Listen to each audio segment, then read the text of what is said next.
Deliver হয়েছে তো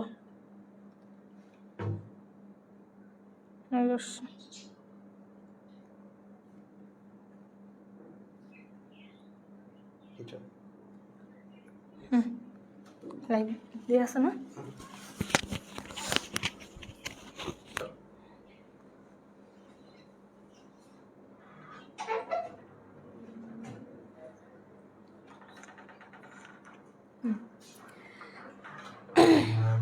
কি অবস্থা তোমাদের? কেমন আছো তোমরা সবাই? আশা করি তোমরা সবাই ভালো আছো। তোমাদের সবাইকে স্বাগত গার্হস্থ্য বিজ্ঞান কি রিস্টার্ট ব্যাচের প্রথম ক্লাসে। তো আমি তোমাদের অন্তরা আপু, চলো শিখি তোমাদের যুক্তিবিদ্যার ইনস্ট্রাক্টর। তো আজকে আমরা যুক্তিবিদ্যা ফার্স্ট পেপারের প্রথম অধ্যায় নিয়ে আলোচনা করব, ঠিক আছে? সবাই দ্রুত জয়েন হয়ে যাও, ক্লাস শুরু করে দিব। এমনিতেই আমরা একটু লেট, ঠিক আছে? হ্যাঁ, লাভি বলছে কেমন আছেন? ভালো আছি।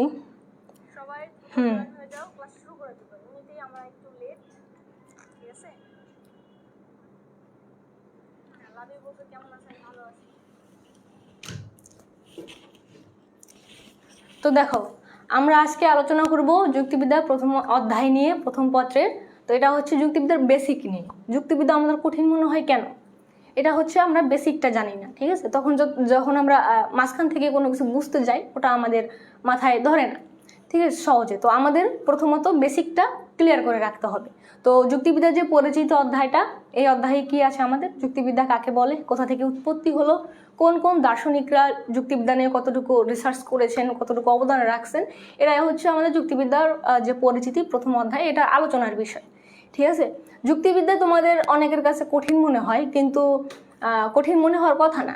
আমাদের যে মানবিকের সাবজেক্টগুলো, এই সাবজেক্টগুলো খুবই সহজ যদি তুমি বুঝে বুঝে পড়ো, বা তুমি তোমার বাস্তব জীবনের সাথে যদি তুমি রিলেট করতে পারো, তাহলে এই মানে এই চ্যাপ্টার সাবজেক্টগুলো কিন্তু খুবই সহজ। যেমন তোমাদের সমাজকর্ম, যুক্তিবিদ্যা, অর্থনীতিও, তারপর তোমার বলতে পারো আরেকটা আছে ইতিহাস, ভূগোল, তারপর সব যে সাবজেক্টগুলো আছে, তুমি যদি বুঝে বুঝে পড়ো এবং বাস্তব জীবনের সাথে তুমি যদি রিলেট করতে পারো, তাহলে এই সাবজেক্টগুলো কিন্তু খুবই সহজ। যেমন তুমি ধরো যুক্তিবিদ্যা অনেকের কাছে কঠিন মনে হয়, অনেকের কাছে সহজ মনে হয়। সহজ মনে হয় কাদের কাছে? যারা একে ভয় পায় না। অনেকে আছে দেখার আগে যুক্তিবিদ্যা এটা তো অনেক কঠিন, ঠিক আছে, যারা এরকম ভাবে, তারাই কিন্তু এটা পারে না। যুক্তিবিদ্যা কি? যুক্তিবিদ্যা একটা সাবজেক্ট যেখানে কি অবশ্যই এটা আমাদের বাস্তব জীবনে রিলেটেড, সব কিছু এখানে থাকবে। তো আমরা যদি বোঝার চেষ্টা করি, এটা বুঝবো না কেন? এমন কিছু নাই যেটা আমরা বুঝবো না, ঠিক আছে? তো আমাদের মনে রাখতে হবে এমন কিছু নাই যুক্তিবিদ্যা বইতে যেটা আমরা পারবো না, ঠিক আছে? এই অনুযায়ী তোমরা প্রথম থেকে আমার ক্লাসগুলো করো, দেখবা যে এটা খুবই সহজ, ঠিক আছে? কঠিন মনে হবে না। এটা কঠিন মনে করলেই কঠিন। তো সবাই চলে আসছে। আচ্ছা, ভয়েস কি ঠিক আছে বলো, তাহলে আমি ক্লাসটা শুরু করে দিব।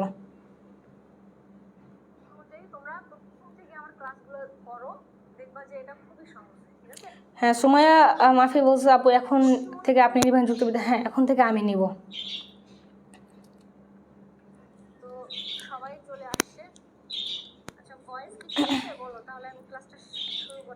আচ্ছা দেখো, প্রথমে আছে আমাদের কি, প্রথমে আমি চ্যাপ্টার শুরু করার আগে যে এই অধ্যায়ের গুরুত্বপূর্ণ যেই টপিকগুলো আছে বা পার্টগুলো আছে ওইগুলো তোমাদের সামনে আমি কি লিখে দিব, তোমরা নোট করে নিতে পারো।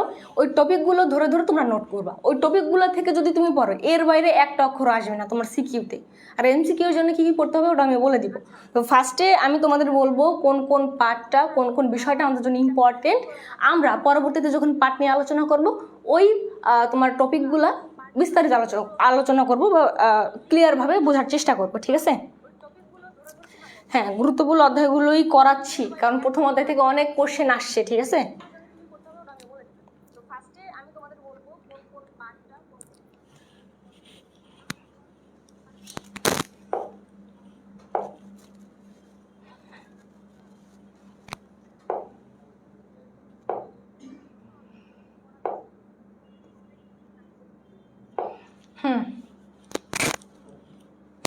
প্রথমে আমি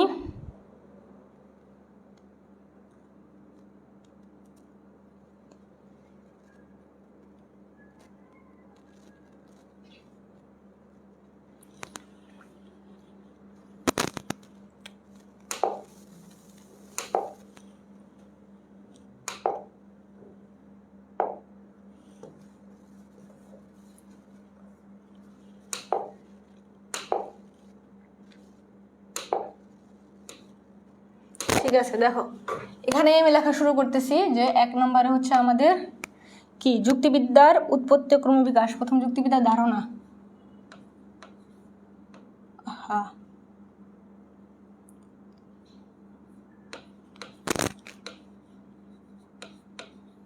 বিদ্যার ধারণা, এটা ইম্পর্টেন্ট। 2 নম্বরে আছে তোমার যুক্তিবিদ্যার উৎপত্তি ও ক্রমবিকাশে মধ্যযুগ।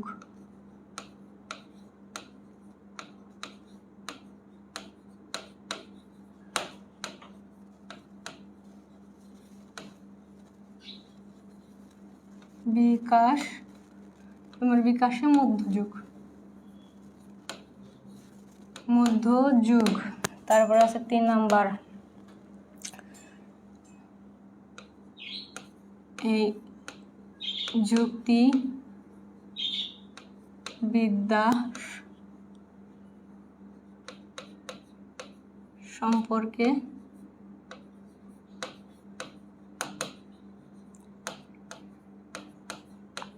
অ্যারিস্টটলের ধারণা। এটা লেখা কি বোঝা যাচ্ছে?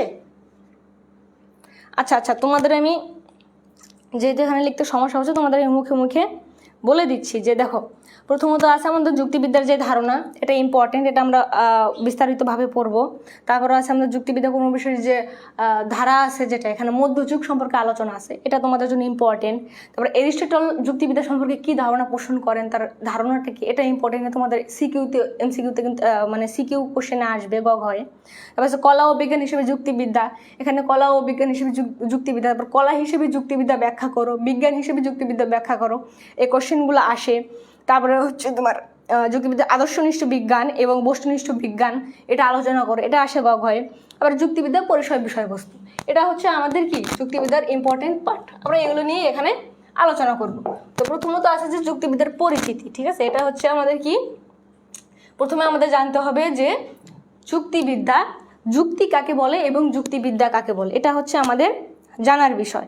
এখন বলো যুক্তি কাকে বলে? যুক্তি কাকে বলে বলো? প্রথমত আছে আমাদের কি ভাষায় প্রকাশিত অনুমানই হচ্ছে কি যুক্তি। এটা হচ্ছে আমাদের যুক্তি। যখন আমরা কোনো চিন্তাধারা আনি, কোনো একটা চিন্তা করি, এটা যখন আমি ভাষায় প্রকাশ করব তখন এটা হবে যুক্তি, সহজ ভাষায়, ঠিক আছে? তাহলে যুক্তি কাকে বলে? যুক্তি হচ্ছে কোনো অনুমান যদি আমি ভাষায় প্রকাশ করি, এক্ষেত্রে এটাই হবে আমাদের যুক্তি। এখন যুক্তিবিদ্যাটা কি? যুক্তি জানলাম, এটা আমরা যুক্তি কাকে বলে। এবার যুক্তিবিদ্যাটা কি? যুক্তিবিদ্যাটা কি? যে শাস্ত্রে সঠিক বৈধ যুক্তি থেকে অশুদ্ধ যুক্তিকে আলাদা করে নিয়ম আলোচনা করা হয় তাকে যুক্তিবিদ্যা বলে। যুক্তিটা কি বললাম তাহলে? যখন আমি কোনো অনুমানকে ভাষায় প্রকাশ করব সেটা হবে যুক্তি। আর যুক্তিবিদ্যা কি? যুক্তিবিদ্যা হচ্ছে যে শাস্ত্রে সঠিক আর বৈধ যুক্তি থেকে অশুদ্ধ বা অঠিক বেঠিক যে তোমার যুক্তিগুলো এই বেঠিক যুক্তিগুলোকে যখন আলাদা করার নিয়ম আলোচনা করা হয় সেটাই হচ্ছে যুক্তিবিদ্যা। তো যুক্তিবিদ্যা কি আমরা বুঝলাম, যুক্তিবিদ্যা যেহেতু পড়তেছি যুক্তিবিদ্যা কাকে বলে, যুক্তিবিদ্যাটা কি, তো এটার জনককে, এই সম্পর্কে আমাদের একটা ক্লিয়ার ধারণা থাকতে হবে। তো যুক্তিবিদ্যা কি পেলাম, যে শাস্ত্রে আমাদের সঠিক বা বৈধ যুক্তি থেকে অশুদ্ধ যুক্তিকে আলাদা করার নিয়ম আলোচনা করা হয় তাকে আমরা যুক্তিবিদ্যা বলবো। এটা গেল আমাদের যুক্তিবিদ্যার কি পরিচিতি। তারপরে আছে আমাদের দেখো যুক্তিবিদ্যার উৎপত্তি ও ক্রমবিকাশে প্রাচীন ও মধ্যযুগ নিয়ে আলোচনা করব, ঠিক আছে। এটা হচ্ছে আমাদের প্রাচীন ও মধ্যযুগ। দেখো যুক্তিবিদ্যার ক্রমবিকাশ কিন্তু অনেক আগে থেকে, প্রায় 2500, আমি সংক্ষেপে বলতেছি, প্রাচীন যুগ, মধ্যযুগ, আধুনিক যুগ এবং সাম্প্রতিক যুগ। এটা কোন যুগে কি, এটা ক্রমবিকাশটা কিভাবে হইলো, এটা আমি সংক্ষেপে তোমাদের কাছে তুলে ধরতেছি। দেখো যুক্তিবিদ্যার উৎপত্তি কিন্তু তোমার অনেক আগে থেকে, প্রায় 2500 বছরের আগে থেকে যুক্তিবিদ্যার চর্চা হয়ে আসছে, ঠিক আছে। আস্তে আস্তে এখানে হচ্ছে তোমার প্রাচীন যুগ থেকে, তারপরে মধ্যযুগ, আধুনিক যুগ এবং সাম্প্রতিক যুগেরও কি যুক্তিবিদ্যার চর্চা আছে। এই চার ধরনের আলোচনা, 4টা যুগে তোমার 4 ধরনের তোমার দার্শনিকরা যুক্তিবিদ্যা নিয়ে আলোচনা করেছেন, যুক্তিবিদ্যা অবদান রাখছেন। এটা হচ্ছে আমাদের ক্রমবিকাশ, আস্তে আস্তে প্রাচীন যুগ থেকে মধ্যযুগ, মধ্যযুগ থেকে আধুনিক যুগ, আধুনিক থেকে সাম্প্রতিক যুগ, আস্তে আস্তে বিবর্তনের মাধ্যমে যুক্তিবিদ্যা আজকের পর্যায়ে আসছে। এটা হচ্ছে যুক্তিবিদ্যার ক্রমবিকাশ, ঠিক আছে। দেখো যুক্তিবিদ্যার উৎপত্তি ক্রমবিকাশে এখন আমরা প্রাচীন যুগ দেখবো। দেখো ইংরেজি তোমার লজিক, ইংরেজি কি লজিক শব্দের বাংলা প্রতিশব্দ হচ্ছে কি যুক্তিবিদ্যা। এটা হচ্ছে তোমার এমসিকিউর জন্য ইম্পর্টেন্ট এই শব্দগুলা, যে যুক্তিবিদ্যার ইংরেজি শব্দটা কি, তখন এটা বলবো আমরা লজিক, বানানটা ঠিক রাখবা তাহলেই হবে। দেখো এটি বৈধ যুক্তি থেকে অবৈধ যুক্তি পার্থক্য নির্দেশ করার জন্য ব্যবহৃত পদ্ধতি ও নীতিসমূহের কি একটি বিশিষ্ট বিদ্যা, এটাই হচ্ছে আমাদের যুক্তিবিদ্যা। তারপর প্রায় 2500 বছর পূর্বে, এটা আমি বললাম যে 2500 বছরের পূর্ব থেকে এর চর্চা শুরু হয় এবং বর্তমানে এটি জ্ঞানের একটি স্বতন্ত্র শাখা হিসেবে সুপ্রতিষ্ঠিত। অর্থাৎ যখন 2500 পূর্ব থেকে এর আলোচনা শুরু হয় তখন কিন্তু এর স্বতন্ত্র শাখা হিসেবে কি প্রকাশ পায়। এটা প্রকাশ পাইছে কখন, যখন অ্যারিস্টটল যুক্তিবিদ্যা নিয়ে আলোচনা করছে তখন সে একটি গাঠনিক রূপ দেয় যুক্তিবিদ্যাকে, তখন থেকেই যুক্তিবিদ্যা একটা স্বতন্ত্র সুপ্রতিষ্ঠিত শাখা হিসেবে পরিচিত, ঠিক আছে। এটা গেল। এবার দেখবো আমরা ধারার মধ্যে তোমার প্রাচীন যুগে কয়েকটা আছে। মধ্যযুগটা হচ্ছে আমাদের ভেরি ভেরি ইম্পর্টেন্ট, এটা তোমাদের ঘয়ে আসে, গ প্লাস গয়ে বেশি আসে, ঠিক আছে। যে যুক্তিবিদ্যার ক্রমবিকাশে মধ্যযুগ ব্যাখ্যা কর, এটা তোমার গ নাম্বার, আমি বলে দিলাম, এটা কিন্তু আসতে পারে, ভেরি ভেরি ইম্পর্টেন্ট, ঠিক আছে। যে যুক্তিবিদ্যার ক্রমবিকাশে আমাদের যে মধ্যযুগ এটা ব্যাখ্যা কর, এই জন্য আমাদের মধ্যযুগটা ভালো মতো পড়তে হবে। তো প্রথমত আছে আমাদের প্রাচীন যুগ। আমি হচ্ছে তোমাদের সরাসরি মেইন পয়েন্টগুলো ওগুলো দেখাই দেবো, এর বাইরে তোমাদের কোশ্চেন আসবে না। আর বাকি যে স্লাইডগুলো থাকবে এখান থেকে শুধু কি এমসিকিউ আসবে, এমসিকিউটা, ঠিক আছে। আর এই যে প্রাচীন যুগ, মধ্যযুগ, তারপর আধুনিক যুগ এবং সাম্প্রতিক যুগ, এই যুগে অনেক কবি আছে, প্রাচীন যুগের লেখক দার্শনিক আছে, তারপরে মধ্যযুগের দার্শনিক আছে। কোন দার্শনিক কোন যুগের এটা আমাদের মনে রাখতে হবে, ঠিক আছে। এটা কিন্তু ভেরি ভেরি ইম্পর্টেন্ট আমাদের এমসিকিউর জন্য, যে কোন যুগের দার্শনিক কে, তারপরে কোন দার্শনিকের লেখা, কোনো বইয়ের নাম হতে পারে, এই লেখাটা কবে প্রকাশিত হয়, এই জিনিসগুলো আমাদের এখান থেকে মনে রাখতে হবে, ঠিক আছে। আর সিকিউর জন্য অনলি মধ্যযুগ এখান থেকে পড়বা ভালো মতো। আর প্রাচীন যুগ, আধুনিক যুগ, সাম্প্রতিক যুগ যেটা আছে এটা থেকে তোমাদের এমসিকিউ আসবে, যে কোন যুগের লেখককে এবং তার লেখা কোনো বই থাকলে সেটা মুখস্থ করবা এবং সেটা কত সালে তোমার প্রকাশিত হয়েছে এটা মুখস্থ করবা, ঠিক আছে। তো দেখো প্রাচীন যুগকে আবার তোমার 3 ভাগে ভাগ করছে, একটা হচ্ছে গ্রিক ধারা, চীনা ধারা, আর একটা হচ্ছে প্রাচীন ভারতীয় ধারা। এই গ্রিক ধারায় তো আছে প্লেটো, সক্রেটিস, প্লেটো আছে, তারপরে অ্যারিস্টটল আছে, এরা হচ্ছে আমাদের কি গ্রিক দার্শনিক থাকে। আর চীনা দার্শনিক কিছু আছে। আর প্রাচীন ভারতীয় ধারা যেটা, এটা হচ্ছে তোমার গ্রিস, তারপর হচ্ছে তোমার গ্রিক, তারপরে চীনা ধারার পরে ওদের পরে প্রাচীন ভারতীয় যুক্তিবিদ্যার চর্চা শুরু হয়। কিন্তু এই যুক্তিবিদ্যার চর্চাটা স্বতন্ত্রভাবে হয়, অর্থাৎ এখানে যে আগে গ্রিক দার্শনিকরা যুক্তিবিদ্যা অবদান রাখছে, তারপর তোমার চীনা যে দার্শনিক রয়েছে তারাও যুক্তিবিদ্যা অবদান রাখছে, তারা এই সব তোমার যে বিশ্লেষণ বা রিসার্চ এটা থেকে তারা অবগত ছিল না। তো তারা নিজস্বভাবে ভারতীয় উপমহাদেশে নিজস্বভাবে তারা যুক্তিবিদ্যার চর্চা শুরু করে। তাদের যুক্তিবিদ্যার যে চর্চা তাতে গ্রিক বা চীনা ধারার কোনো প্রভাব ছিল না। এটা হচ্ছে আমাদের প্রাচীন ভারতীয় ধারা। ঠিক আছে। তারপরে গ্রিক ধারায় আছে আবার প্লেটো পূর্ব যুগের যুক্তিবিদ্যা, প্লেটোর যুক্তিবিদ্যা, এরিস্টটলের যুক্তিবিদ্যা এবং স্টয়টিক যুক্তিবিদ্যা। ঠিক আছে, এত দেখার দরকার নেই, এটা শুধু এরিস্টটলের যুক্তিবিদ্যা যেটা এটা আমরা দেখব। এটা হচ্ছে প্লেটোর যুক্তিবিদ্যা, এরিস্টটলের যুক্তিবিদ্যা। এটা এবার আমরা একটু বিস্তারিত দেখব। এরিস্টটলের যুক্তিবিদ্যা উনি কি বলেছেন দেখো, জ্ঞান চর্চার সবগুলো শাখায় চিন্তার উপর নির্ভরশীল। কি জ্ঞান শাখার যে শাখাগুলো আছে সবগুলো কিন্তু চিন্তার উপর নির্ভরশীল। চিন্তা করা ছাড়া আমরা কোনো জ্ঞান চর্চাই করতে পারবো না। এই চিন্তাকে গঠনমূলক করা না হলে সব বিজ্ঞান বা জ্ঞান চর্চার শাখায় কি ত্রুটিপূর্ণ হয়ে পড়বে। আমি জ্ঞান চর্চা করতেছি, আমি একজন অর্থনীতিবিদ, আমি একজন যুক্তিবিদ্যার যে দার্শনিক, ঠিক আছে, তো সবই ঠিক আছে, আমি চিন্তা করতেছি ভাবতেছি, কিন্তু আমার এই চিন্তা ভাবনাটাকে যদি আমি গাঠনিক রূপ দিতে না পারি তাহলে কিন্তু সেই সব কিছু ত্রুটিপূর্ণ হয়ে পড়বে। ঠিক আছে, এটাই এখানে বলছে যে গাঠনিক রূপ ছাড়া, গঠনমূলক রূপ ছাড়া সব চিন্তা ভাবনায়, সব রিসার্চ, সব অবদানই কি ত্রুটিপূর্ণ। তারপর দেখো, এই উপলব্ধির উপর ভিত্তি করে এরিস্টটল গঠনমূলক চিন্তা পদ্ধতির মাধ্যমে যুক্তি প্রক্রিয়া বা যুক্তি পদ্ধতির তোমার করে, যেটা যুক্তিবিদ্যাকে বিজ্ঞানের এক স্বতন্ত্র শাখা হিসেবে কি প্রতিষ্ঠিত করেন। এখানে গঠনমূলক চিন্তা বলতে আমরা কি বুঝি দেখো, যুক্তিবিদ্যার চর্চা কিন্তু 2500 বছর পূর্ব থেকে চলে আসছে। তো এই ক্ষেত্রে তোমার আগে প্লেটো অনেক রিসার্চ করছে, প্লেটো অনেক চিন্তা ভাবনা করে যুক্তিবিদ্যার বিভিন্ন শাখায় অবদান রাখছে, কিন্তু সে কোনো গঠনমূলক রূপ দিয়ে যেতে পারেনি। তার জন্য তার সবগুলোই কি ত্রুটিপূর্ণ, সব চিন্তা ভাবনা ত্রুটিপূর্ণ রয়ে গেছে। তো সবাই তোমার চিন্তা করতে করতে যুক্তিবিদ্যা নিয়ে যখন এরিস্টটল চিন্তা করা শুরু করে, যুক্তিবিদ্যা নিয়ে রিসার্চ শুরু করে, তখন সে কি করে, সে একটা গঠনমূলক রূপ দেয়। গঠনমূলক রূপ ছাড়া তো আমরা একটা স্বতন্ত্র শাখা হিসেবে কোনো কিছুকে প্রতিষ্ঠিত করতে পারবো না।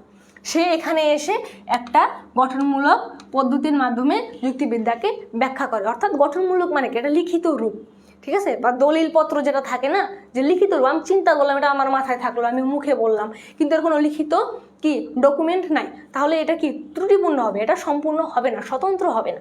তো এই ক্ষেত্রে এরিস্টটল এসে একটা গঠনমূলক রূপ দেয়। এই জন্য এরিস্টটলকে তোমার যুক্তিবিদ্যার জনক বলা হয়।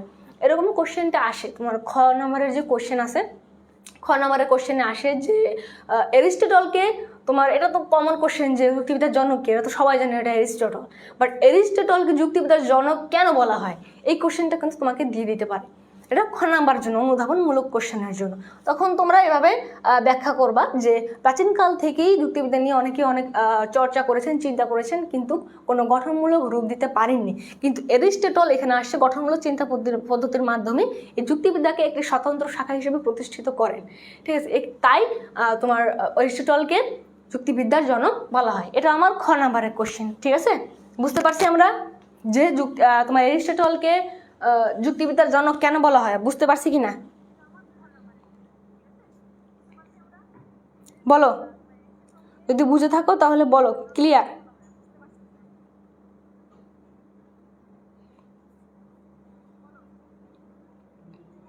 আচ্ছা, তোমরা যদি বুঝতে পারো তাহলে বলো ক্লিয়ার। এটা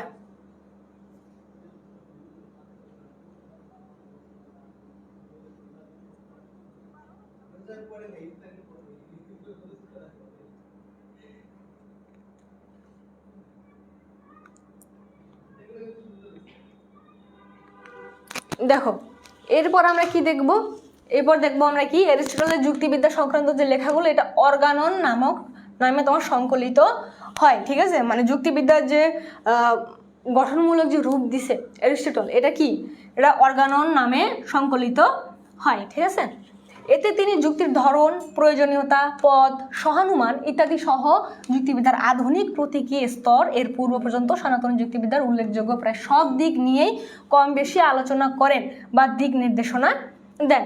ঠিক আছে, তিনি প্রতীক ব্যবহারেরও কিছুটা সূচনা করেন। এই যে এরিস্টটল কোনটা সূচনা করেন, প্রতীক ব্যবহারেরও কিছু সূচনা করেন। এটা গেল এরিস্টটলের যুক্তিবিদ্যা। ঠিক আছে,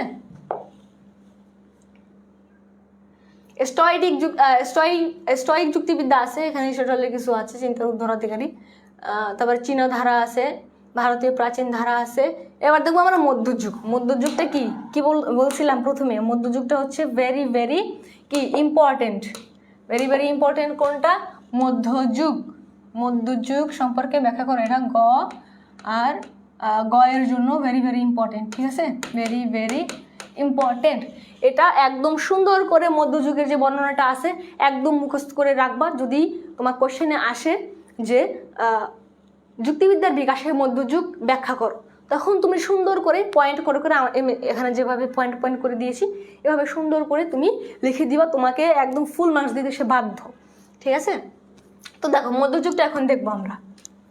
মধ্যযুগে যুক্তিবিদ্যার আলোচনা বলতে এটা হচ্ছে স্কলাস্টিক, ঠিক আছে, এটা এমসিকিউর জন্য। স্কলাস্টিক যুক্তিবিদ্যাকে বোঝায় কি? মধ্যযুগে যুক্তিবিদ্যার আলোচনা বলতে আমরা কি বুঝি? এটা হচ্ছে স্কলাস্টিক যুক্তিবিদ্যাকে আমরা বুঝি এমসিকিউর জন্য। এই যুক্তিবিদ্যার বৈশিষ্ট্য ছিল ধর্মীয় চিন্তাধারার সাথে গ্রিক দার্শনিক এরিস্টটলের চিন্তাধারার সমন্বয় সাধন।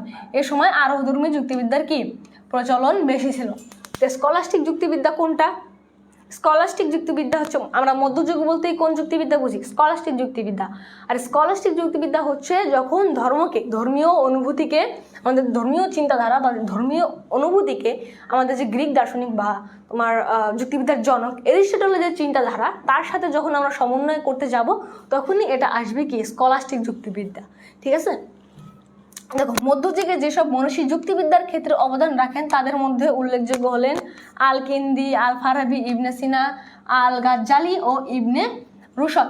তো এটা হচ্ছে মধ্যযুগের কি কবিরা। এটা আমাদের কি একদম মুখস্থ করে ফেলতে হবে তোমাকে। এই আল ফারাবি তোমাকে কোশ্চেন করবে এমসিকিউতে, আল ফারাবি কোন যুগের দার্শনিক, তখন তোমাকে বলতে হবে আল ফারাবি হচ্ছে কি মধ্যযুগের দার্শনিক। এরকম কিন্তু কোশ্চেন করবে, প্রাচীন যুগ, মধ্যযুগ, আধুনিক যুগ, সাম্প্রতিক যুগ, এরকম কবিদের নাম দিয়ে বলবে এই কবি কোন যুগের দার্শনিক, ঠিক আছে। তো এই কবিদের নামগুলো আমরা সুন্দর করে মুখস্থ করে রাখবো। দেখো আল গাজি আছে, আল তুসি এর শাস্ত্রে গুরুত্বপূর্ণ অবদান রাখে। এখন মনে রাখার তোমার উপায়টা কি? দেখো এই তোমার নামগুলো কি একরকম, আল কিন্দি, আল ফারাবি, ইবনে সিনা মানে মুসলিম নাম, এদের অধিকাংশই হচ্ছে কি মুসলিম, ঠিক আছে। তো মধ্যযুগের যে কবিরা আছে মনে করবে প্রথমত সে মুসলিম হবে এবং নামটা আল কিন্দি, আল ফারাবি, ইবনে সিনা, আল গাজ্জালি, রুশদ, এই নামগুলো দেখলেই তুমি বুঝতে পারবা যে এটা মধ্যযুগের কবি, ঠিক আছে। এই যে আল কিন্দি প্রথম আরব দার্শনিক হিসেবে পরিচিত। এই যে প্রথমে দিয়ে আছে আল কিন্দি, এই হচ্ছে প্রথম আরব দার্শনিক হিসেবে পরিচিত। আল কিন্দি কি 661টি গ্রন্থ লিখেছেন বলে জানা যায়। কয়টি? 661টি গ্রন্থ, ঠিক আছে। এটা গেল। এই পয়েন্টগুলো কিন্তু সুন্দর করে মুখস্থ করে রাখবা আমার গয়ের জন্য। এরপর আছে দেখো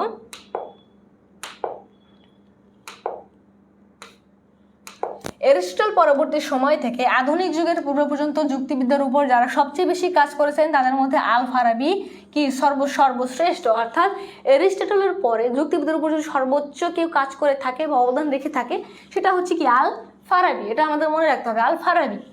আল ফারাবির যুক্তিবিদ্যায় তোমার এরিস্টটলের প্রভাব আছে, এই কারণে তাকে মধ্যযুগীয় যুক্তিবিদ্যার জনক বা দ্বিতীয় শিক্ষক বলা হয়। ভেরি ভেরি ইম্পর্টেন্ট কোশ্চেন এমসিকিউর জন্য এবং সিকিউর জন্য, সিকিউর তোমার জ্ঞানমূলকের জন্য। কাকে? এই যে আল ফারাবিকে তোমার মধ্যযুগীয় যুক্তিবিদ্যার জনক বা দ্বিতীয় শিক্ষক বলা হয়। প্রথম শিক্ষক বলা হয় কাকে? দ্বিতীয় শিক্ষক বলা হয় তোমার আল ফারাবিকে। আর প্রথম শিক্ষক হচ্ছে কি এরিস্টটল। আর এটা হচ্ছে মধ্যযুগীয় যুক্তিবিদ্যার জনক। এটা আসবে যে মধ্যযুগীয় যুক্তিবিদ্যার জনক কে, ঠিক আছে। আল ফারাবির পরে মধ্যযুগের মুসলিম চিন্তাবিদ্যার মধ্যে যুক্তিবিদ্যার আর অবদান উল্লেখযোগ্য তিনি আরো একজন আছে, তিনি হলেন কি ইবনে সিনা। আল ফারাবির পরে আরেকটা কে? এটা হচ্ছে ইবনে সিনা। এ সময় আরেকজন উল্লেখযোগ্য যুক্তিবিদ ছিলেন আল গাজ্জালি, ঠিক আছে। যুক্তি প্রয়োগের অসাধারণ দক্ষতা ছিল গাজ্জালি। তিনি তাহফুদ আল ফালাসিফা নামের গ্রন্থ দার্শনিকদের ভ্রান্তিগুলো নির্ণয় করার ক্ষেত্রে যে যুক্তি প্রদর্শন করেছেন তার যৌক্তিক তথা দার্শনিক কি মূল্য অপরিসীম। অর্থাৎ তার যে একটা গ্রন্থ আছে তাহফুদ আল ফালাসিফা, এখানে দার্শনিকদের যে ভ্রান্তিগুলো এই ভ্রান্তিগুলো দূর করার জন্য এখানে কি আলোচনা করেন এবং তিনি একটা ভালো রকম অবদান রাখেন। এটা হচ্ছে আমাদের কি মধ্যযুগীয় যে বিবর্তন বা তোমার ক্রমবিকাশ সেটা। তো এই পর্যন্ত কারো কোনো সমস্যা আছে কিনা বলো, যে মধ্যযুগ নিয়ে কারো কোনো সমস্যা আছে কিনা, বুঝতে সমস্যা কিনা জানাও, দ্রুত জানাও, তাহলে আমরা পার্ট 2 চলে যাব।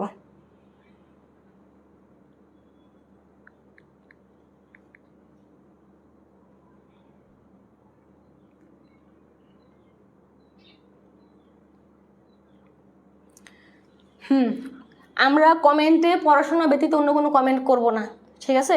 যদি বুঝতে পারো বলবা ক্লিয়ার, আর যদি বুঝতে না পারো তোমার ডাউটটা লিখে দিবা কমেন্টে। এছাড়াও কোনো উল্টাপাল্টা কমেন্ট এখানে করবা না, ঠিক আছে?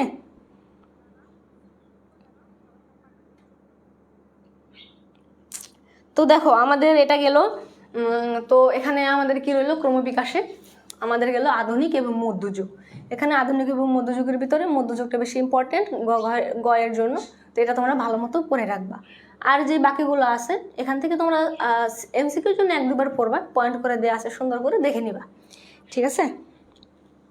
ওকে, দেখো তো আমাদের নতুন একটা কোর্স শুরু হতে যাচ্ছে এখানে, FRB 4.1 যে রিস্টার্ট ব্যাচ, সেখানে তোমার আমরা যুক্তিবিদ্যা, তারপরে যুক্তিবিদ্যা ফার্স্ট পেপার সেকেন্ড পেপার দুইটাই একদম A to Z সেখানে শেষ করব। যুক্তিবিদ্যার 10টি ক্লাস থাকবে সেখানে, এই ফার্স্ট পেপারে 10টি, সেকেন্ড পেপারে 10টি, মোট 20টি ক্লাস থাকবে, ঠিক আছে? এখানে আমরা থিওরিটিক্যাল আলোচনা করব, সাথে MCQ CQ কোথা থেকে আসবে এটা নিয়ে আলোচনা করব। তারপরে তোমরা আনলিমিটেড এক্সাম দিতে পারবা, MCQ আনলিমিটেড এক্সাম দিতে পারবা, যত ইচ্ছা তত দিতে পারবা। তারপর হচ্ছে তোমার CQ এক্সামও দিতে পারবা, লিখিত, ঠিক আছে? এটা হচ্ছে বাংলাদেশের প্রথম চলশিক্ষিতে আসছে যে তুমি লিখিত এক্সাম দিতে পারবা। এছাড়াও আমাদের একটা হোয়াটসঅ্যাপ গ্রুপ থাকবে যেখানে তোমার যেই সাবজেক্ট আছে সেই সাবজেক্টের ইনস্ট্রাক্টর থাকবে। তুমি 24 ঘন্টা যদি তোমার কোনো ডাউট থাকে তাহলে কি তুমি সেখানে জানাইতে পারবা এবং কি তোমার ইনস্ট্রাক্টরের সাথে আলোচনা করতে পারবে, ঠিক আছে? এটা হচ্ছে আমাদের FRB 4.1 যেটা রিস্টার্ট ব্যাচ, এটার ফিচার।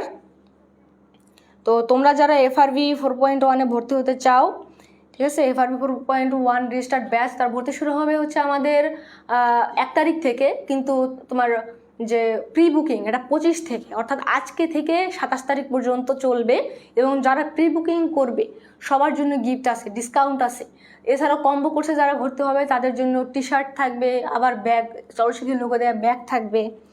তাই তোমরা যদি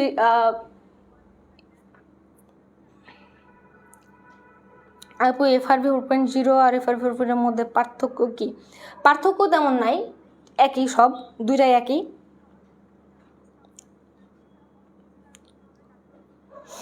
ঠিক আছে, তো তোমরা যারা ভর্তি হতে চাও দ্রুত ভর্তি হয়ে যাও FRB 4.1-এ, ঠিক আছে? ডিসকাউন্টে ভর্তি হলে ভালো হয়। তো আমাদের এই ডিসকাউন্ট থাকবে কত তারিখ পর্যন্ত? 27 তারিখ পর্যন্ত।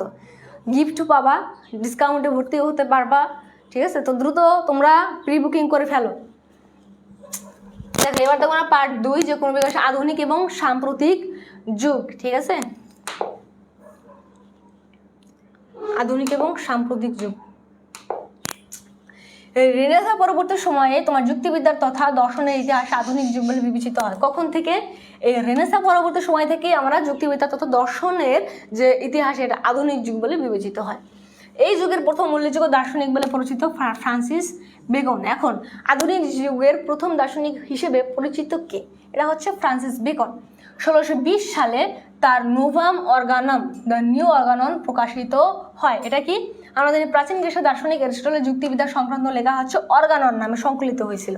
অর্থাৎ আমাদের যে অ্যারিস্টটল যুক্তিবিদ্যার জনক, সে কি তার লেখাগুলো যুক্তিবিদ্যা সম্পর্কে যে গঠনিক যে রূপ দিয়েছিলেন, তিনি প্রতিষ্ঠিত করে যুক্তিবিদ্যাকে একটা স্বতন্ত্র শাখা হিসেবে প্রতিষ্ঠিত করেছেন। তার সর্বমোট আলোচনা করা হয় কোথায়? তার অর্গানন নামক গ্রন্থে। তো এই নোভাম অর্গানাম এই বেকন ও এরিস্টটলীয় যে যুক্তি পদ্ধতি পর্যালোচনা করেন এবং বিজ্ঞানের জন্য আরোহী পদ্ধতি এর পক্ষে মত দেন। এতে তোমার এরিস্টটলীয় সহানুমান অবরোহ পদ্ধতি বর্জন করার কথা বলেন। অর্থাৎ এই নোভাম অর্গানামটা কি? এটা হচ্ছে ফ্রান্সিস বেকনের কি একটা গ্রন্থ। এই গ্রন্থটা কি? এটা হচ্ছে তোমার এরিস্টটলের যে অর্গানন গ্রন্থ, এটা নিয়ে তিনি আলোচনা করেন। এই অর্গাননের যে এরিস্টটলীয় যে আলোচনা, এটার পক্ষে তিনি মত দেন। এটা নিয়ে তুমি যুক্তি নিয়ে পর্যালোচনা করেন এবং এরিস্টটল হচ্ছে তোমার অবরোহ পদ্ধতিকে সমর্থন করেন তার ইয়াতে। কিন্তু তোমার এই যে নোভাম অর্গানাম গ্রন্থে ফ্রান্সিস বেকন সমর্থন করেন কি? তোমার এটা হচ্ছে ফ্রান্সিস বেকন আরোহ পদ্ধতিকে সমর্থন করেন, ঠিক আছে? তোমার এরিস্টটল করে হচ্ছে অবরোহ পদ্ধতি এবং ফ্রান্সিস বেকন করে আরোহী পদ্ধতি। আর এটাই তোমার নোভাম অর্গানাম গ্রন্থে তিনি আলোচনা করেন, ঠিক আছে? এটা হচ্ছে আধুনিক যুগ। আধুনিক যুগ এরপরে আছে thinking the logic or the art of thinking নামে একটি গ্রন্থ প্রকাশ করেন কে? ফরাসি দার্শনিক অ্যান্টোয়েন আর্লন্ড, ঠিক আছে। আর হচ্ছে পিএল নিকোলি। এগুলো তোমরা দেখবা, গ্রন্থগুলো দেখবা এবং কত সালে প্রকাশিত হয় এটা দেখবা, হ্যাঁ সাম্প্রতিক যুগে কিছু আছে প্রতীকী। এবার যুক্তিবিদ্যার ধারণা, সব থেকে ইম্পর্টেন্ট টপিক আমরা চলে আসছি, বেসিক যেটা, ঠিক আছে। যুক্তিবিদ্যার ধারণা এটা তোমার ভেরি ভেরি ইম্পর্টেন্ট গয়ের জন্য, ঠিক আছে। সিকিউ, এটা হচ্ছে সিকিউ গয়ের জন্য, যে যুক্তিবিদ্যার ধারণাটা তোমার ইয়াতে আসবে, উদ্দীপকে আসবে, যে এরকম যুক্তিবিদ্যা সম্পর্কে কিছু ইঙ্গিত দিবে, যে উদ্দীপকে যুক্তিবিদ্যাকে ইঙ্গিত করা হয়েছে। তো গতে তোমাকে বলবে উদ্দীপকে কোন বিষয়কে ইঙ্গিত করা হয়েছে, তুমি বলবা যে উদ্দীপকে যুক্তিবিদ্যার আলোচনার দিকে ইঙ্গিত করা হয়েছে, সহজ একদম। তারপর বলবে যে একটু ব্যাখ্যা করো, যেটাকে ইঙ্গিত করা হয়েছে সেটা ব্যাখ্যা করো। তখন তুমি প্রথমে বললা যুক্তিবিদ্যার বিষয়টা তোমার ইঙ্গিত করা হয়েছে, এবং তখন এই যুক্তিবিদ্যা সম্পর্কে বেসিক কিছু কথা তখন তুমি একটা প্যারা আকারে লিখে দিবা, তোমাকে ফুল মার্কস দিবে। এখান থেকে পয়েন্ট আকারে যেভাবে হোক প্যারা আকারে তুমি লিখে দিবা, তোমাকে ফুল মার্কস দিবে, ঠিক আছে। এটা কিন্তু ভেরি ইম্পর্টেন্ট, এটা তোমার বিগত বছর অনেক বেশি আসছে, ঠিক আছে। যে যুক্তিবিদ্যার ধারণা ব্যাখ্যা করো, অথবা তোমাকে প্রথমে বলবে যে উদ্দীপকে কোন বিষয়কে ইঙ্গিত করা হয়েছে, তোমার উদ্দীপকে যুক্তিবিদ্যা সম্পর্কে আলোচনা করা হয়েছে, যুক্তিবিদ্যা সম্পর্কে তখন তোমাকে একটু ব্যাখ্যা করতে হবে, এটাই। তাই এই জন্যই হচ্ছে আমাদের যে বেসিক যে কথাগুলো, এটা আমাদের একটু মুখস্থ করে রাখতে হবে। দেখো, ইংরেজি লজিক শব্দের বাংলা প্রতিশব্দ হচ্ছে কি? যুক্তিবিদ্যা। এটা এমসিকিউর জন্য, এটা সিকিউ প্লাস এমসিকিউর জন্য এই পেজটা একদম মুখস্থ করে ফেলবা। লজিক শব্দটি এসেছে গ্রিক লজিকি থেকে, কি? লজিকি থেকে, গ্রিক শব্দ লজিকি থেকে, যে গ্রিক শব্দ, এটাও এমসিকিউ। তারপরে লজিকি শব্দটি গ্রিক শব্দ লাগোস, ঠিক আছে। এটা হচ্ছে লাগোসের বিশেষণ। কি? এই যে লজিকি শব্দটা, এই যে লজিক যে শব্দটা, এই লজিক শব্দটা আসছে হচ্ছে গ্রিক শব্দ লজিকি থেকে। আর এই লজিকিটা কি? গ্রিক শব্দ লোগোসের বিশেষণ। এটা হচ্ছে এই লোগোসের বিশেষণ হচ্ছে লজিকি, ঠিক আছে। এই লোগোস শব্দের অর্থ চিন্তা, ভাষা বা শব্দ। লোগোস শব্দের অর্থ কি? লোগোস শব্দের অর্থ চিন্তা, ভাষা বা শব্দ। তাহলে আমরা এটা তোমার কিন্তু ইম্পর্টেন্ট, যে চিন্তা, ভাষা এবং শব্দ কোনটার অর্থ, লোগোস শব্দের অর্থ কি, এটাও ইম্পর্টেন্ট। দেখো, তাই ব্যুৎপত্তিগতভাবে যুক্তিবিদ্যা শব্দটি দিয়ে ভাষায় প্রকাশিত চিন্তার বিজ্ঞানকে বোঝায়। কি? ব্যুৎপত্তিগতভাবে যুক্তিবিদ্যা শব্দটি দিয়ে কি বোঝায়? ভাষায় প্রকাশিত চিন্তার বিজ্ঞান। ভাষায় প্রকাশিত চিন্তার বিজ্ঞানই যুক্তিবিদ্যা। এটা হচ্ছে উৎপত্তিগত অনুসারে, ঠিক আছে। দেখো, আবার লোগোসের তোমার অন্য অর্থ হচ্ছে ভাষা বা শব্দ হয়, বলা যায় যুক্তিবিদ্যা হচ্ছে ভাষায় প্রকাশিত চিন্তা সম্পর্কিত বিজ্ঞান। অর্থাৎ লোগোসের আবার অন্য অর্থ কি? ভাষা বা শব্দ। এখানে লোগোস শব্দের অর্থ চিন্তা, ভাষা বা শব্দ দিচ্ছে। আবার লোগোস শব্দের অর্থ কি? ভাষা ও শব্দ হয়। যুক্তিবিদ্যা হলো ভাষায় প্রকাশিত চিন্তা সম্পর্কিত বিজ্ঞান, ঠিক আছে। বিশ্বের প্রথম শিক্ষক বলে খ্যাত প্রাচীন গ্রিক যুক্তিবিদ অ্যারিস্টটল এই অর্থেই তোমার যুক্তিবিদ্যার প্রচলন করেন। অর্থাৎ এই যে ভাষায় প্রকাশিত চিন্তা সম্পর্কিত যে বিজ্ঞান, অ্যারিস্টটল এভাবেই যুক্তিবিদ্যাকে বর্ণনা করেন। আর যুক্তিবিদ্যাকে কি বলা হয়? বিশ্বের প্রথম শিক্ষক বলে খ্যাত প্রাচীন গ্রিক যুক্তিবিদ অ্যারিস্টটল। এটা তোমাদের মনে রাখতে হবে। দ্বিতীয় কে? আল ফারাবি। মধ্যযুগে পড়ছিলাম, মনে আছে? এটা হচ্ছে দ্বিতীয় শিক্ষক কাকে বলা হয়? এটা হচ্ছে আল ফারাবি। ওকে,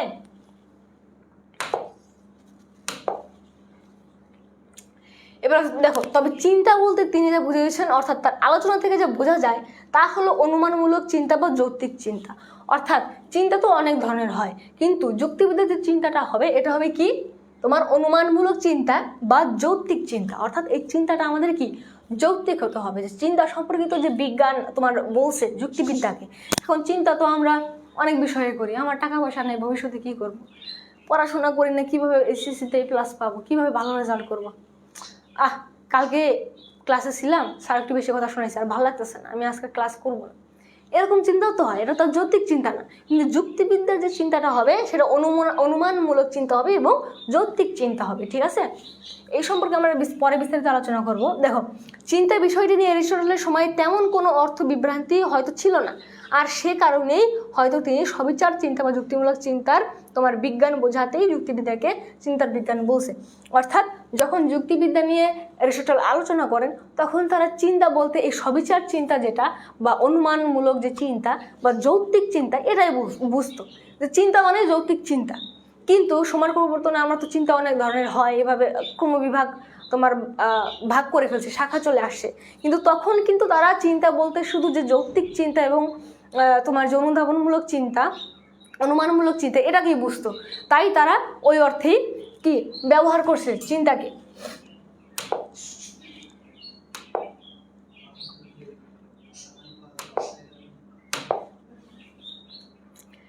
দেখো এরপর আছে যে তবে তোমার সমকালীন যুগে যুক্তিবিদ্যাকে চিন্তার বিজ্ঞান না বলে যুক্তির বিজ্ঞান বলার প্রচলন হয়েছে। কিন্তু আগে তো যখন অ্যারিস্টটলরা দার্শনিকরা আলোচনা করছে, তারা চিন্তা মানে বুঝতো কি যৌক্তিক চিন্তা। কিন্তু এখন আমরা যে আধুনিক সাম্প্রতিক কালে আসছি, এই যুগে কিন্তু আমরা চিন্তা বলতে অনেক চিন্তা বুঝি। এই ফালতু চিন্তা করি, ওটা চিন্তা করলে টাকা পয়সা নাই, এই ভালো রেজাল্ট হয় না, পড়াশোনা করি না, মানে অনেক চিন্তাই করি। তাই এই কারণে এই যে আমরা এক এক রকম ভাবে যে চিন্তা ওটা হয়, এটাও হয়, আবার যৌক্তিক চিন্তা হয়, তাহলে আমরা যুক্তিবিদ্যাকে যৌক্তিক চিন্তা বা চিন্তার বিজ্ঞান কিভাবে বলবো? চিন্তা তো ওটাও হয়, ঠিক আছে? এই জন্য এই বর্তমানে এই চিন্তার বিজ্ঞান না বলে যুক্তির বিজ্ঞান বল, অর্থাৎ যুক্তি সম্পর্কিত যে চিন্তা ভাবনা করব আমরা, সেটাই হবে যুক্তির বিজ্ঞান।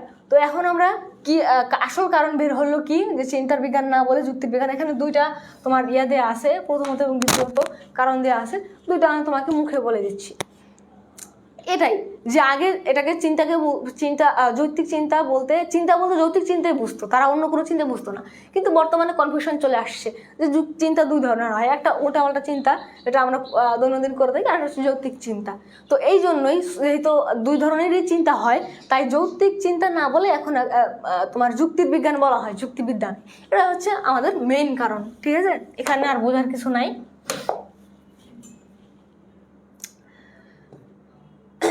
তারপর দেখো এখানে উদাহরণ আছে কয়েকটা।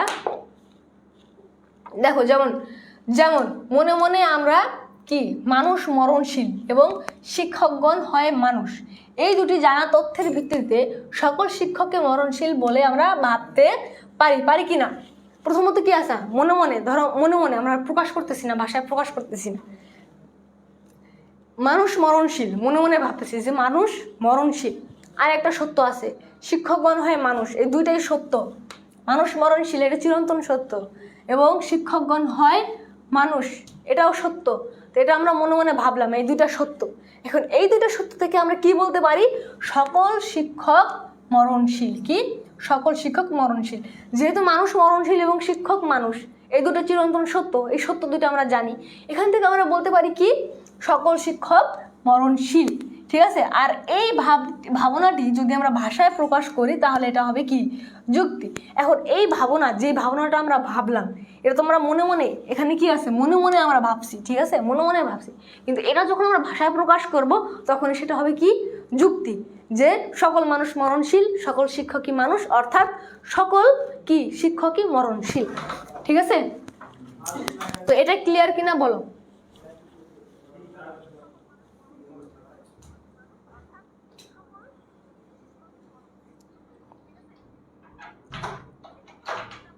হ্যাঁ, নাই তাই তো এই চ্যাপ্টারটা হচ্ছে সব থেকে বেশি সহজ। হ্যাঁ, লাভি বলছে ক্লিয়ার, ঠিক আছে? ওকে। এরপর দেখো এখানে আছে কি, প্রথমত আমাদের দুইটা সত্য থাকবে, দুইটা আমাদের জ্ঞাত সত্যের উপর ভিত্তি করে অজানা সত্যকে যখন আমরা উদ্ভাবন করব, তখনই সেটা হবে কি? যুক্তি। যেমন দেখো, প্রথম সত্যটা কি? আমাদের সকল মানুষ হয় মরণশীল। দ্বিতীয় সত্যটা হচ্ছে সকল শিক্ষক হন মানুষ। এই দুইটা সত্য, এই দুইটা সত্য থেকে আমরা কি বলতে পারি? সকল শিক্ষক হন মরণশীল, এই সিদ্ধান্তে আসছি। এটা কিন্তু আমাদের অজানা সত্য, এটা আমরা আগে জানতাম না, ঠিক আছে? অর্থাৎ দুইটা জানা সত্যের আলোকে যখন আমরা একটা অজানা সত্যকে উদ্ভাবন করব, তখনই সেটা হবে কি? যুক্তি, ঠিক আছে? আর এই যে জানা সত্য দুটো থাকবে, এই জানা সত্য দুটোকে আমরা কি বলবো? আশ্রয় বাক্য। আর আমরা যেই সিদ্ধান্তে উপনীত হব, সেটা হবে সিদ্ধান্ত। এটাই এখানে জানার বিষয়, এখানে না বোঝার কিছুই নাই। দেখো এখানে অনুমানকে তোমার ভাষার মাধ্যমে প্রকাশ করা হয়েছে বলে এটি একটি যুক্তি। অর্থাৎ যুক্তি কি? যুক্তি যখন আমরা অনুমানকে ভাষায় প্রকাশ করব, তাকে বলবো আমরা কি? যুক্তি। যুক্তির সংখ্যাটা এখানে দেওয়া আছে যে যুক্তি কাকে বলে। যখন আমরা আমাদের অনুমানকে ভাষায় প্রকাশ করব তখন তাকে কি বলবো? যুক্তি। এখানে আরও জানা দরকার যে যুক্তি গঠিত হয় কতগুলো কি দিয়ে? যুক্তি গঠিত হয় কি দিয়ে? যুক্তি গঠিত হয় হচ্ছে আমাদের বাক্য দিয়ে, এগুলোকে যুক্তি বাক্য বলে। এখন যেই বাক্য দ্বারা আমাদের যুক্তি গঠিত হয় সেই বাক্যগুলো হবে কি? যুক্তি বাক্য। এই যে আমাদের বেসিক জিনিসগুলো কিন্তু এখান থেকে ক্লিয়ার করে নিতে হবে, ঠিক আছে? প্রথমত আছে কি যুক্তি কাকে বলে। আমাদের অনুমানকে যখন আমরা ভাষায় প্রকাশ করব তখন তাকে আমরা কি বলবো? যুক্তি। আর যুক্তি গঠিত হয় কিভাবে? যুক্তি গঠিত হয় কয়েকটা বাক্যের সমন্বয়ে। এই যে দেখছো প্রথম দুইটা বাক্য, এই বাক্য দুইটা দ্বারা আমরা এই যে এটা সিদ্ধান্তে আসছি, এটাই হচ্ছে আমাদের কি? যুক্তি। অর্থাৎ দুটা বাক্যের সমন্বয়ে আমাদের যুক্তি গঠিত হবে, ঠিক আছে? আর এই যে বাক্যগুলা, এই বাক্যগুলোকে আমরা কি বলবো? যুক্তি বাক্য। তাহলে এই বাক্যগুলো কি হইল? যুক্তি বাক্য। যুক্তি বাক্য, ঠিক আছে? দেখো যুক্তি বাক্য হলো এক ধরনের বিবৃতিমূলক বাক্য যা সত্য বা মিথ্যা হওয়ার যোগ্য।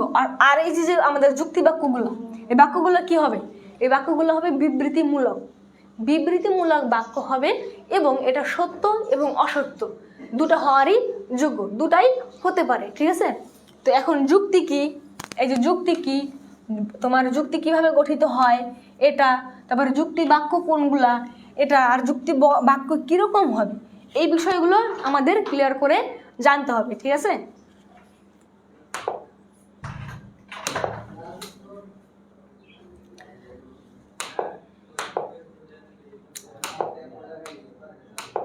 দেখো তবে এই যুক্তি বাক্য যখন ভাষায় প্রকাশিত না হয়ে মনের চিন্তা হিসেবে থাকে তখন তাকে কি বলে? অবধারণ। অর্থাৎ এই যে আমরা আলোচনা করলাম যে সকল মানুষ মরণশীল, সকল মানুষই হয়, সকল শিক্ষকই হয় মানুষ, অর্থাৎ তোমার সকল শিক্ষকই কি? মরণশীল। এটা আমরা কিন্তু ভাষায় প্রকাশ করছি, তাই এটা যুক্তি হয়ে গেছে। কিন্তু এই ভাষায় প্রকাশ না করে যখন আমরা মনের ভিতরে রাখবো তখন সেটা কি হবে? অবধারণ, ঠিক আছে? তো অবধারণ কাকে বলে বুঝতে পারছো? দেখো অবধারণ হলো দুটি ধারণার মধ্যে স্বীকৃত স্বীকৃতি এবং অস্বীকৃতিমূলক একটি মানসিক অবস্থা। অর্থাৎ ধরো আমি ওই যুক্তিটা ভাবলাম এখন যে সকল মানুষ হয় মরণশীল, সকল শিক্ষকই মানুষ, অর্থাৎ কি সকল শিক্ষকই হয় মরণশীল। এখন এটা আমি প্রকাশ করলাম না, ভাষা মনে মনে রাখলাম। মনে মনে কেন রাখলাম? কারণ আমি শিওর না এটা সঠিক না বেঠিক, ঠিক আছে? আমরা কিন্তু ওখানে পড়ছি যে তোমার যুক্তি বাক্য কি হতে পারে? সত্য এবং মিথ্যা দুটা হওয়ারই যোগ্য। তাই আমার মনের ভিতরে একটি দ্বিধা যে এটা সত্যি না মিথ্যা, এই কারণে আমি এটাকে প্রকাশ করতে পারতেছি না, ঠিক আছে? তাই অবধারণ কি হবে? অবধারণ দুই ধরনের হবে। এটা হচ্ছে তোমার দুটি ধারণার মধ্যে থাকবে, এটা স্বীকৃতি এবং অস্বীকৃতিমূলক একটি মানসিক অবস্থা, ঠিক আছে? এই মানসিক অবস্থা থেকে যখন এটাকে আমরা প্রকাশ করে দিব, যখন আমরা এটাকে ভাষায় প্রকাশ করে দিব তখন এটা কি হবে? তখন এটা হয়ে যাবে যুক্তি, ঠিক আছে? ক্লিয়ার কিনা? দেখো তাই এদিক থেকে বলা যায় যে অবধারণের ভাষায় প্রকাশিত রূপ হলো যুক্তিবিদ্যা। অর্থাৎ এই যেটা বললাম আমি, এই যে অবধারণকে যখন আমরা ভাষায় প্রকাশ করবো তখন এটা হবে যুক্তিবিদ্যা। তাই আমরা যুক্তিবিদ্যার আরেকটা সংজ্ঞা পাইলাম যে অবধারণের আরেক নাম হচ্ছে ভাষায় প্রকাশিত রূপই হচ্ছে যুক্তিবিদ্যা, ঠিক আছে? একটি যুক্তি দুটি অংশ থাকে, একটা হচ্ছে আশ্রয় বাক্য, দুই হচ্ছে সিদ্ধান্ত। যেটা বললাম প্রথমটা হচ্ছে কি? আশ্রয় বাক্য, দ্বিতীয় হচ্ছে সিদ্ধান্ত। যে বাক্য বা বাক্য সমস্যার উপর ভিত্তি করে সিদ্ধান্ত অনুমিত বা নিশ্চিত হয় তাকে আশ্রয় বাক্য বলে, ঠিক আছে? তো যেই সত্যের উপর ভিত্তি করে আমরা কি যে তোমার বাক্য বা বাক্য সমস্যার উপর ভিত্তি করে আমরা সিদ্ধান্ত অনুমিত হব সেটা হবে কি? আশ্রয় বাক্য। এই যেমন প্রথমে দেখলাম সকল মানুষের মরণশীল, সকল শিক্ষকই মানুষ, এই দুটো কি? আশ্রয় বাক্য। এটা হচ্ছে আমাদের আশ্রয় বাক্য, ঠিক আছে? আশ্রয় বাক্য সিদ্ধান্ত স্থাপনের ভিত্তি হিসেবে কাজ করে। এই আশ্রয় বাক্য ছাড়া কিন্তু আমরা সিদ্ধান্ত নিতে পারবো না, ঠিক আছে? সিদ্ধান্ত নিতে না পারলে আমাদের কি যুক্তিও হবে না। তাই আশ্রয় বাক্য কি হিসেবে? সিদ্ধান্তের ভিত্তি হিসেবে কাজ করে। প্রথমে আমাদের আশ্রয় বাক্য লাগবে, তারপর আমরা তার থেকে একটা সিদ্ধান্ত নিব, তখনই সেটা যুক্তি হবে। দেখো আর আশ্রয় বাক্য থেকে অনিবার্যভাবে অনুমিত যুক্তি বাক্যটি হলো সিদ্ধান্ত। আর এই আশ্রয় বাক্য থেকে আমরা যেই তোমার সিদ্ধান্ত উপনীত হব বা অনুমিত যে সিদ্ধান্তটা হবে সেটা হবে কি? সিদ্ধান্ত, ঠিক আছে? অনুমিত যে যুক্তি বাক্যটা হবে সেটাই হবে আমাদের কি? সিদ্ধান্ত। সিদ্ধান্তটা কোনটার উপর নির্ভর করবে? এটা হচ্ছে আমাদের আশ্রয় বাক্যের উপর নির্ভর করবে। দেখো যুক্তি যেমন শুদ্ধ হয় তেমনি অশুদ্ধও হতে পারে। যুক্তি শুদ্ধ হতে পারে, অশুদ্ধ হতে পারে। শুদ্ধ যুক্তিকে বৈধ যুক্তি এবং অশুদ্ধ যুক্তিকে অবৈধ যুক্তি বলে। শুদ্ধ যুক্তিকে কি বলে? শুদ্ধ যুক্তিকে বলে আমাদের বৈধ যুক্তি। আর অশুদ্ধ যুক্তিকে কি বলে? অশুদ্ধ যুক্তিকে বলে হচ্ছে আমাদের কি? অবৈধ যুক্তি। শুদ্ধ যুক্তি যেটা থাকবে এটা হচ্ছে বৈধ যুক্তি, অশুদ্ধ যুক্তি যেটা থাকবে এটা হচ্ছে অবৈধ যুক্তি। ঠিক আছে?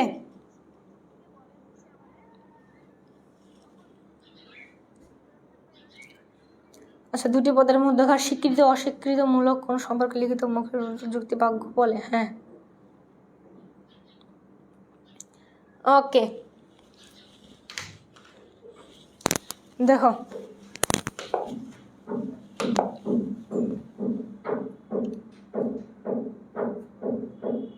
দেখো একটি যুক্তির আশ্রয় বাক্য, ওকে,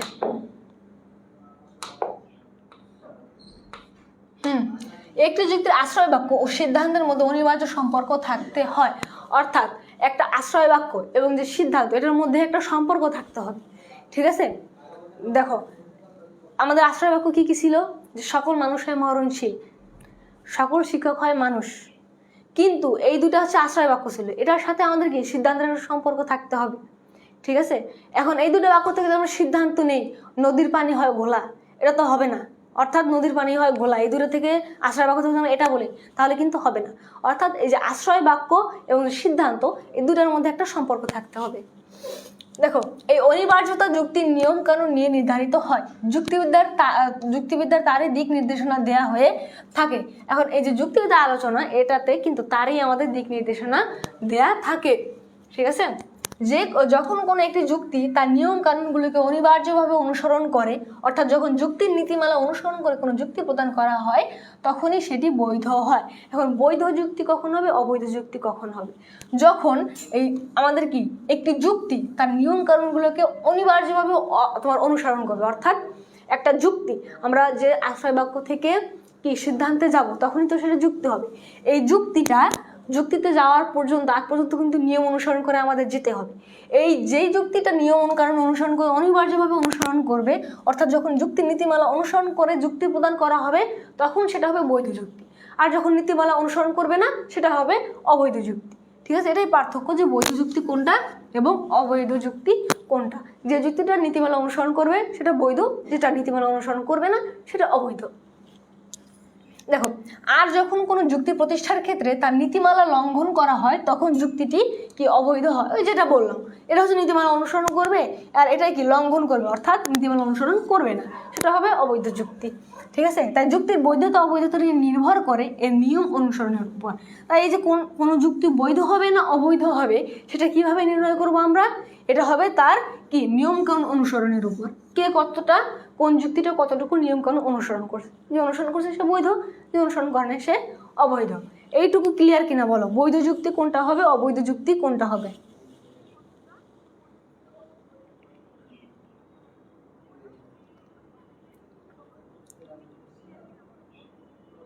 হ্যাঁ বলছো, নিয়ম অনুসরণ করে যুক্তিটা হচ্ছে তোমার অবৈধ যুক্তি।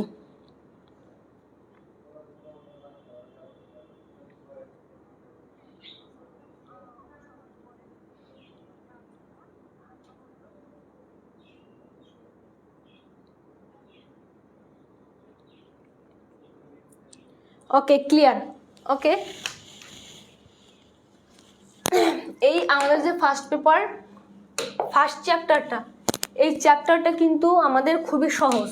ঠিক আছে? খুবই সহজ চ্যাপ্টার এবং খুবই ইম্পর্টেন্ট চ্যাপ্টার। তোমরা মনে করতে পারো সহজ চ্যাপ্টার, এটা পড়ার দরকার নেই, কিন্তু এখান থেকেও কিন্তু বিগত বছরে অনেক কোশ্চেন আসছে। ঠিক আছে? বোর্ডে তোমাদেরও আসবে, আমি বলে দিলাম এখান থেকে তোমাদের কোশ্চেন আসবে, তুমি দেখে নিও। আমি যেখান থেকে বলছি সেখান থেকে তোমাদের অ্যান্সার কোশ্চেন করবে। ওই যুক্তিবিদ্যার ধারণা, এরিস্টটল সম্পর্কে যুক্তিবিদ্যার যে অবদান বা ধারণা, সেটা আসবে। তারপর আরও সামনে আমাদের পাঠগুলো আছে, সে মধ্যযুগ যেটা, ওটা আসবে। যুক্তিবিদ্যা কলা না বিজ্ঞান, কলা হিসেবে যুক্তিবিদ্যা ব্যাখ্যা করো, বিজ্ঞান হিসেবে যুক্তিবিদ্যা ব্যাখ্যা করো। এই কোশ্চেন আসলে এই কোশ্চেনগুলোই আসবে, তুমি দেখে নিও। আর এটাকে তোমরা কিন্তু অবহেলা করো না, এটাকে মেইন মানে মনোযোগ দিয়ে পড়ো। ঠিক আছে? এখানে বোঝার কিছু নাই, যা আছে সব মুখস্থ। ঠিক আছে? এমসিকিউ আছে অনেকগুলা, সিকিউ আছে। সিকিউ যেভাবে বললাম ওভাবে মুখস্থ করে রাখবা, প্যারা আকারে, পয়েন্ট আকারে, ওভাবেই পয়েন্ট আকারে লিখে দিয়ে আসবা।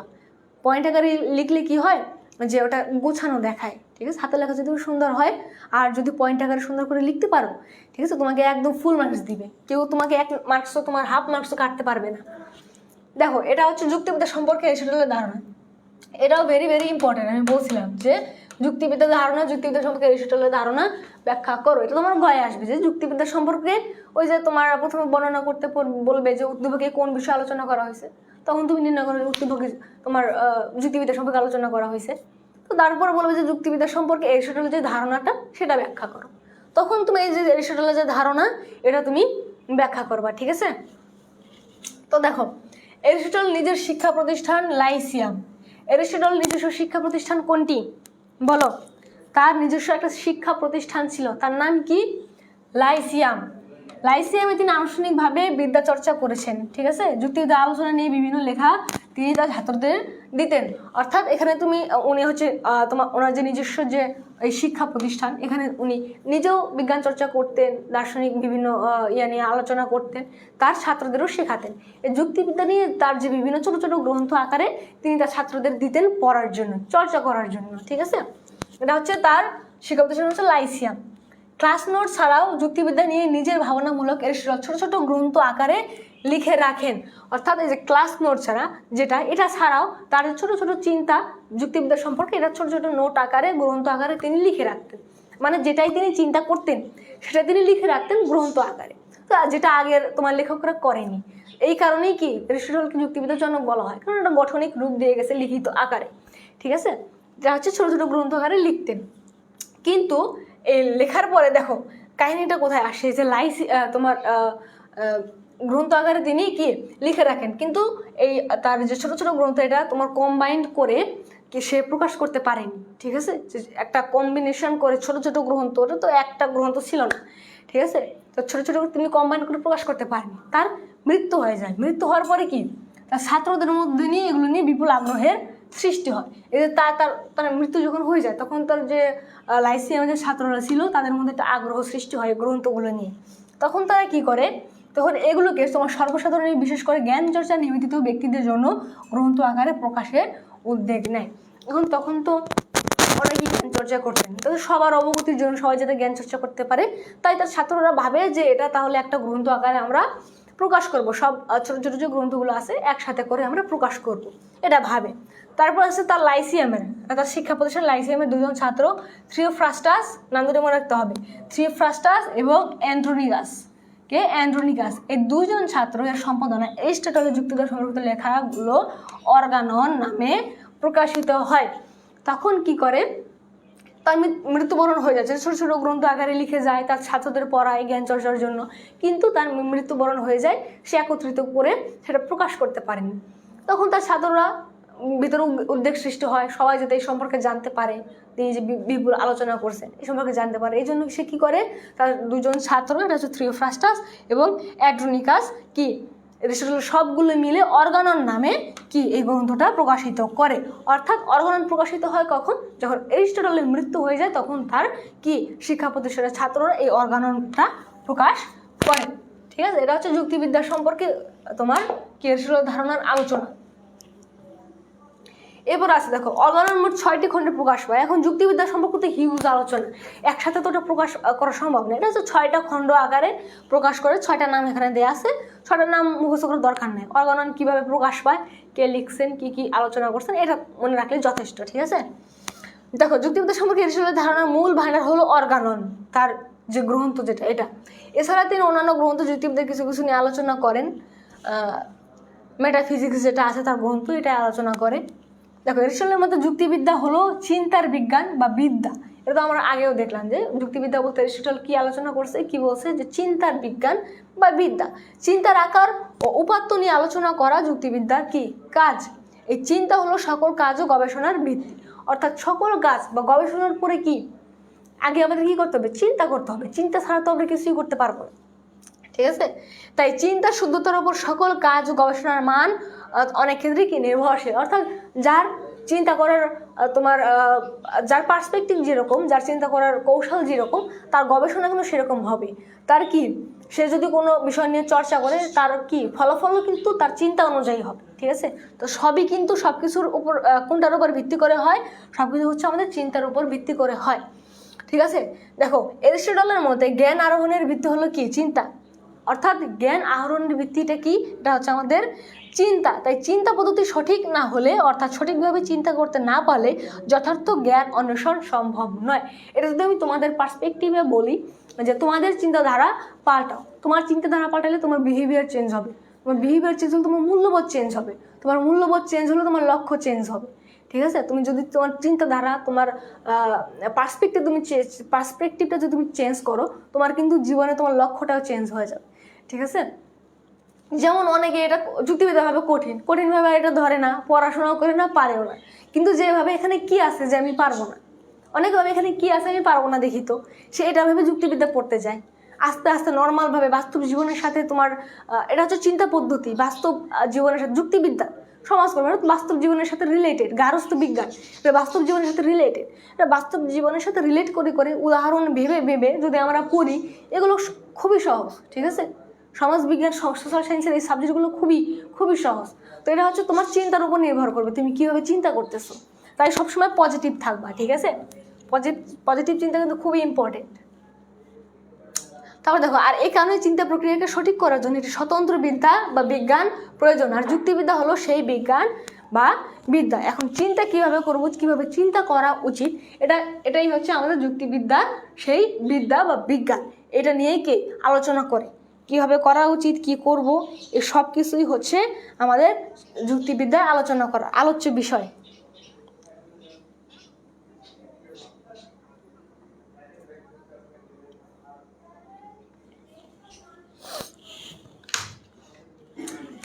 ঠিক আছে। এরপরও কয়েকটা ভাগে দেখো, তিনি চিন্তা পদ্ধতির 4টি মৌলিক নিয়ম অনুশীলনের কথা বলে। প্রথম হচ্ছে অভেদ নিয়ম। অভেদ নিয়মের অর্থ কি, স্থান ও কালভেদে একটি বস্তুর মধ্যে বিভিন্ন পরিবর্তন দেখা দিতে পারে, কিন্তু এতে বস্তুটির মূল স্বভাবের কোনো পরিবর্তন হয় না। অর্থাৎ স্থান কালভেদে কোনো বস্তুর কি পরিবর্তন দেখা দিতেই পারে, কিন্তু তার যে মূল চরিত্র এটা কি স্থায়ী থাকে, এটা কোনো পরিবর্তন হয় না। এটা হচ্ছে অভেদ নিয়ম। এটা হচ্ছে চারটা তোমার উদাহরণ দেওয়া আছে, এটা অত ইম্পর্টেন্ট না, শুধু জেনে রাখবো যে 4 ভাগে ভাগ করছে এরিস্টটল, তাইলেই হবে। আচ্ছা, বিরোধ নিয়ম। বিরোধ নিয়মের মূল কথা হচ্ছে কোনো যৌক্তিক বাক্য একই সাথে সত্য ও মিথ্যা হতে পারে না। বিরোধ নিয়ম কি, আমরা বললাম যে কোনো যৌক্তিক বাক্য, যুক্তি বাক্য সত্য এবং মিথ্যা দুটোই হতে পারে, কিন্তু অভেদ নিয়ম অনুযায়ী এই যে সত্য বা মিথ্যা একসাথে একটা যুক্তি বাক্য হতে পারবে না। তারপর আছে মধ্যমরহিত নিয়ম। মধ্যমরহিত নিয়মের অন্তর্নিহিত অর্থ হচ্ছে দুটি পরস্পর বিরুদ্ধ গুণ একই সময়ে মিথ্যা হতে পারে না, অর্থাৎ দুটো পরস্পর বিরুদ্ধ গুণ একই সময় কি মিথ্যা হতে পারবে না। এক্ষেত্রে একটি গুণকে অস্বীকার করলে অপর গুণটিকে স্বীকার করে নিতে হয়, অর্থাৎ একটা যদি আমি অস্বীকার করি আরেকটাকে আমার স্বীকার করে নিতে হবে, দুটোই আমি অস্বীকার করতে পারবো না। আর আছে আমাদের পর্যাপ্ত হেতু নিয়ম। পর্যাপ্ত হেতু নিয়ম অনুসারে কোনো বাক্য যদি সত্য হয় তাহলে অবশ্যই এর হেতু বা রিজন আছে, অর্থাৎ কোনো বাক্য যদি সত্য হয় এর পিছনে অবশ্যই কোনো কারণ আছে, ঠিক আছে। দেখো, যুক্তিবিদ্যা সম্পর্কে জন স্টুয়ার্ট মিলের ধারণা, এটা অত ইম্পর্টেন্ট না, ঠিক আছে, এটা দেখার দরকার নাই। এমসিকিউর জন্য তোমরা 1-2 বার করে দেখে নিতে পারো। তারপরে যুক্তিবিদ্যা সম্পর্কে জোসেফের ধারণা, তার কয়েকটা লেখা আছে, লেখটা science of thought, introduction of logic, এটা কে লিখছে এটা আমাদের মনে রাখতে হবে এমসিকিউর জন্য, ঠিক আছে। যুক্তিবিদ্যার আইএম কফির ধারণা এটা আছে। এবার দেখো যুক্তিবিদ্যার স্বরূপটা কি, ঠিক আছে, এটা আমরা দেখবো যে যুক্তিবিদ্যার আসলে স্বরূপটা কি। দেখো, যুক্তিবিদ্যা সর্বজন স্বীকৃত কোনো সংজ্ঞা নেই, সর্বজন স্বীকৃত একটা সংজ্ঞা সব কিছুরই তো থাকে, সর্বজন স্বীকৃত সংজ্ঞা যেটা সবাই মানে, কিন্তু যুক্তিবিদ্যার সেই সংজ্ঞাটা নাই, এটা সমালোচিত। তারপর দেখো, চার্লস স্যান্ডার্স প্রাইস বলেছেন কি, তোমার হচ্ছে যুক্তিবিদ্যার প্রায় 100 সংজ্ঞা দেওয়া হয়েছে, ঠিক আছে। প্রাচীনকাল থেকে বিশেষত এরিস্টটলের সময় থেকে যুক্তিবিদ্যার বিষয়বস্তু পদ্ধতির বিবর্তন ঘটছে, অর্থাৎ এটার প্রতিনিয়ত আমাদের বিবর্তন ঘটে যাচ্ছে। তাই এদের 100-এর বেশি সংজ্ঞা আছে যুক্তিবিদ্যার। কোনটাকে নিবে মানে গ্রহণযোগ্য এটা সর্বজন স্বীকৃত যে সংজ্ঞা এটা যুক্তিবিদ্যার নেই, ঠিক আছে। একসময় যুক্তিবিদ্যাকে চিন্তার বিজ্ঞান বলা হতো, কিন্তু আধুনিক যুগে তা গ্রহণযোগ্য না। যেটা আমরা বললাম যে যুক্তিবিদ্যাকে এখন চিন্তার বিজ্ঞান না বলে কি বলা হয়, যুক্তির বিজ্ঞান। এটা আমরা বললাম যে কেন বলা হয়, কি করলাম, ঠিক আছে। তোমার খ নম্বরে অনুধাবনমূলকে আসার মতো কোশ্চেন, যে যুক্তিবিদ্যাকে চিন্তার বিজ্ঞান না বলে যুক্তির বিজ্ঞান কেন বলা হয়, ঠিক আছে। তো বর্তমানে আগে বলা হতো চিন্তার বিজ্ঞান, এখন বলা হয় কি যুক্তির বিজ্ঞান। চিন্তার বিজ্ঞান হিসেবে সংজ্ঞা দিয়েছেন কিছু। তো আগের যারা গ্রিক দার্শনিক বা প্রাচীনকালের দার্শনিকরা ছিলেন তারা কি যুক্তিবিদ্যাকে কি চিন্তার বিজ্ঞান হিসেবেই কি সংজ্ঞায়িত করছেন। তারা চিন্তা বলতে তখন কি যে সত্য চিন্তা সেটাকেই ভাবতেন, কিন্তু বর্তমানে তো এখন অনেক ধরনের ধারণা আছে। তো এই ক্ষেত্রে তারা যে সংজ্ঞাগুলো দিছে সবগুলো কিন্তু ওই চিন্তার বিজ্ঞান হিসেবে সংজ্ঞাই দিছে, ঠিক আছে। সবগুলোই আমাদের সমালোচিত। দেখো সঠিক চিন্তার নীতির বিজ্ঞান, জেমস ওয়াল্টন বলছে সঠিক তোমার চিন্তার বিজ্ঞান। তারপর হচ্ছে চিন্তার নিয়মাবলীর বিজ্ঞান। তারপরে উইলিয়াম হ্যামিল্টন বলছে চিন্তার আকারগত নিয়মের বিজ্ঞান। এর কিছু সংজ্ঞা আছে এখানে।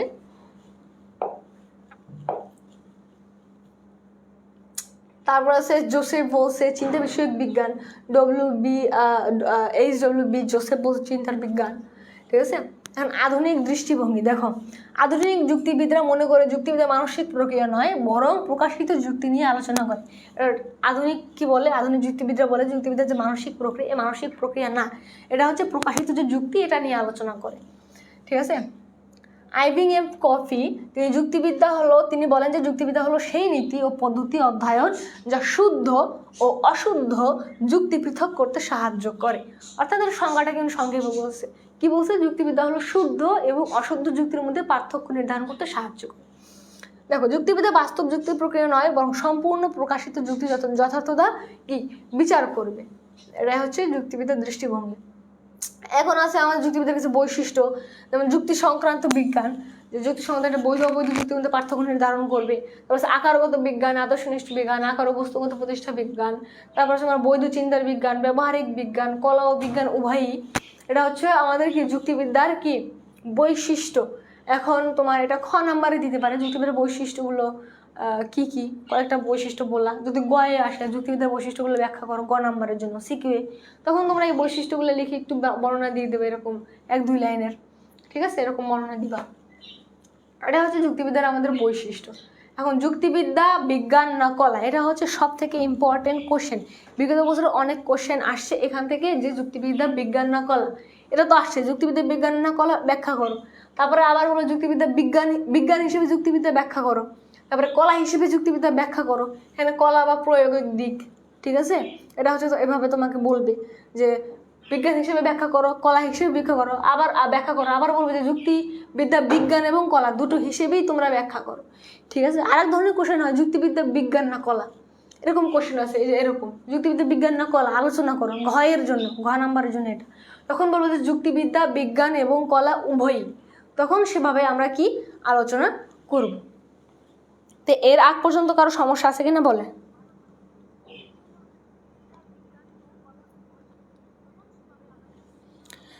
আচ্ছা, আমি যে টপিকগুলো বললাম যে ইম্পর্টেন্ট, এই টপিকগুলো এখান থেকে দেখে দেখে তোমরা কি নোট করে ফেলবা। শুধু আমি যে টপিকগুলো বলছি ওই টপিকগুলো করবা, এর বাইরে কিছু করার দরকার নাই। একদম শর্ট নোট করবা, দেখবো ওই শর্ট নোট থেকে তোমার 80% এখান থেকে কমন। এখান থেকে আমি যেগুলো বললাম এখান থেকে 100% যদি দেয়, এর বাইরে কিছু দিবে না, ঠিক আছে।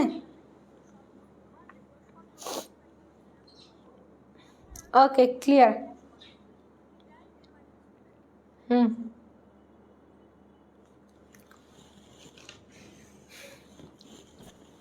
দেখো আমাদের ফ্রি ক্লাসে তো আমি নিলাম এটা আর কয়েকটা চ্যাপ্টার নিব ইম্পর্টেন্ট চ্যাপ্টারগুলো, কিন্তু আমাদের যে FRB 4.1 যে রিস্টার্ট ব্যাচ, এখানে কিন্তু আমরা তোমার যুক্তিবিদ্যা ফার্স্ট একদম A to Z, first paper second paper সব শেষ করাই দিব, সবগুলো অধ্যায় ফুল সিলেবাস একদম 20টি ক্লাসের মধ্যে শেষ করাই দিব। সেখান থেকে তোমাদের প্রয়োজন অনুযায়ী যত ইচ্ছা তত MCQ এক্সাম দিবা। এক্সাম তো সব থেকে বেস্ট উপায় নিজেকে জাজ করার, যে আমি কতটুকু ইমপ্রুভ হয়েছে, আমি কতটা পড়াশোনা করতে পারছি, ঠিক আছে। এটা হচ্ছে আমাদের কি সব থেকে প্লাস পয়েন্ট, যার আনলিমিটেড MCQ এক্সাম দিতে পারবো। যত প্র্যাকটিস করবা তোমার কি তত তুমি নিশ্চিত থাকতে পারো যে তোমার এটা কি একটা 30টা যদি কোশ্চেন আসে তোমার 28টা অন্তত হবে। তারপর তোমার এখানে তুমি সিকিউ এক্সাম দিতে পারো। এটা কোথায় আছে বলো, আমরা তো সিকিউ শুধু এক্সামের খাতায় গিয়ে লিখি, এছাড়া কিন্তু আমরা সিকিউ প্র্যাকটিস করা হয় না, ঠিক আছে। এখানে তুমি সিকিউ এক্সাম দিতে পারবা এবং তোমার সাবজেক্টের ইনস্ট্রাক্টরই তোমার ওই খাতা দেখে মূল্যায়ন করবে তুমি কতটুকু ইমপ্রুভ করছো, আগে তোমার কোন কোন ফিচারগুলো দেখছো, PDF দেখছো কিনা না, তোমার MCQ এক্সাম দিলে কতগুলা, রিটেন এক্সাম দিলে কতগুলা, এগুলো কি একটা ড্যাশবোর্ডের মাধ্যমে তুমি দেখতে পারবা ওয়েবসাইটে, ঠিক আছে। তুমি নিজেকে মূল্যায়ন করতে পারবা যে আমার এতটুকু, ওখানে তোমাকে শো করবে তুমি 50% তোমার সিলেবাস কমপ্লিট করছো, তুমি 90% কমপ্লিট করছো, তুমি 100% কমপ্লিট করছো, এটা তোমাকে দেখাবে তোমার অ্যাক্টিভিটিসটা, ঠিক আছে? এরকম থাকবে। এছাড়াও তোমার যে হোয়াটসঅ্যাপ গ্রুপ থাকবে তোমাদের, যেমন যুক্তিবিদ্যার ইনস্ট্রাক্টর আমার একটা হোয়াটসঅ্যাপ গ্রুপ থাকবে যেখানে আমার সব স্টুডেন্টরা থাকবে। তাদের যেই সমস্যা হোক সে হোয়াটসঅ্যাপ গ্রুপে বলবে, আমি 24 ঘন্টা যদি থাকি 24 ঘন্টা তোমাদের কি তখন রিপ্লাই দেবো। তোমাদের যত সমস্যা, যত কোশ্চেন আসছে তোমাদের কি তখন আমাদের কি কোনো ঝামেলা থাকবে না, তোমাদের সকল কোশ্চেনের অ্যান্সার যদি আমি দিতে পারি। তো এটা হচ্ছে আমাদের ফিচার FRP 4.1 রেজিস্টার্ড ব্যাচ। আমাদের ভর্তি শুরু হচ্ছে 1 তারিখ থেকে, কিন্তু আমাদের প্রি বুকিং যেটা, এটা হচ্ছে 25 তারিখ থেকে 27 তারিখ পর্যন্ত। যারা প্রি বুকিং করবে তারা অবশ্যই কী পাবে? ডিসকাউন্ট। আর যারা কম্বো কোর্সে ভর্তি হবে তারা কী পাবে? তারা একটা স্পেশাল সুন্দর ব্যাগ পাবে, চলো শিখির লোকে দেয়া, এছাড়া টি-শার্ট পাবে। তো তোমরা যারা ভর্তি হতে চাও দ্রুত প্রি বুকিং করে ফেলো, ঠিক আছে? প্রি বুকিং করে ফেলো, 27 তারিখ পর্যন্ত লাস্ট ডেট।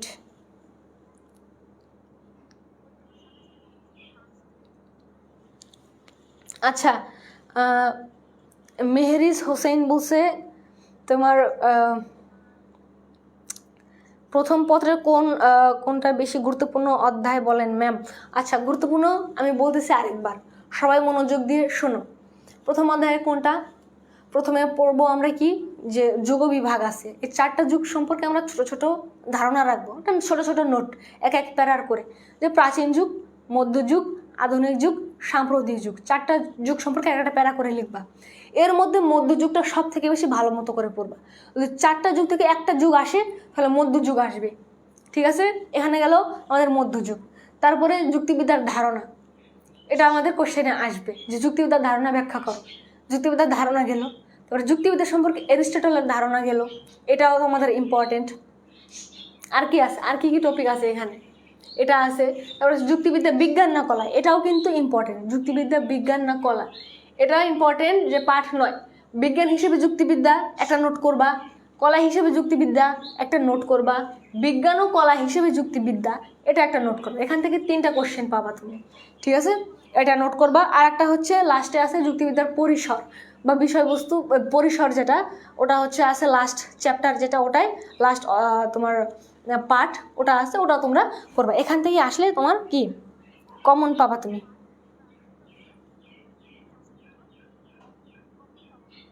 হ্যাঁ, এখন থেকে আমি যুক্তিবিদ্যা পড়াবো তোমাদের।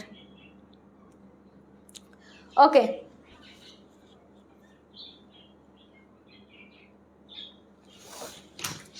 এবার দেখবো হচ্ছে আমাদের যুক্তিবিদ্যা বিজ্ঞান নাকি কলা, ঠিক আছে? এটা কিন্তু ভেরি ভেরি ইম্পর্টেন্ট, এটা আমরা মনোযোগ দিয়ে দেখব। দেখো, যুক্তিবিদ্যা কি বিজ্ঞান নাকি কলা নাকি উভয়? এ প্রশ্নের জবাব দেওয়ার আগে বিজ্ঞান ও কলা সম্পর্কে আমাদের জানতে হবে। অর্থাৎ বিজ্ঞান না কলা এটা জানার আগে আমরা জানতে হবে বিজ্ঞানটা কি, কলাটা কি, আর যুক্তিবিদ্যা কি, এটা তো আমরা জানি।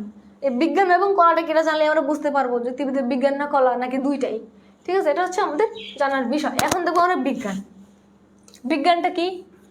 বস্তুগত বা আকারগতভাবে গবেষণাযোগ্য কোনো সুনির্দিষ্ট বিষয়বস্তু সম্পর্কে সুশৃঙ্খল ও সুসংবদ্ধ জ্ঞান অর্জনকেই বিজ্ঞান বলে। এটা জ্ঞানমূলকের জন্য যে বিজ্ঞান কাকে বলে এটা মুখস্থ করে রাখবা। অর্থাৎ বিজ্ঞান হতে হলে তাকে নিচে উল্লিখিত বৈশিষ্ট্যগুলো ধারণ করতে হবে। অর্থাৎ কোনো কিছু যদি বিজ্ঞান হতে হয় তার কিছু বৈশিষ্ট্য লাগবে। বৈশিষ্ট্যগুলো কি কি?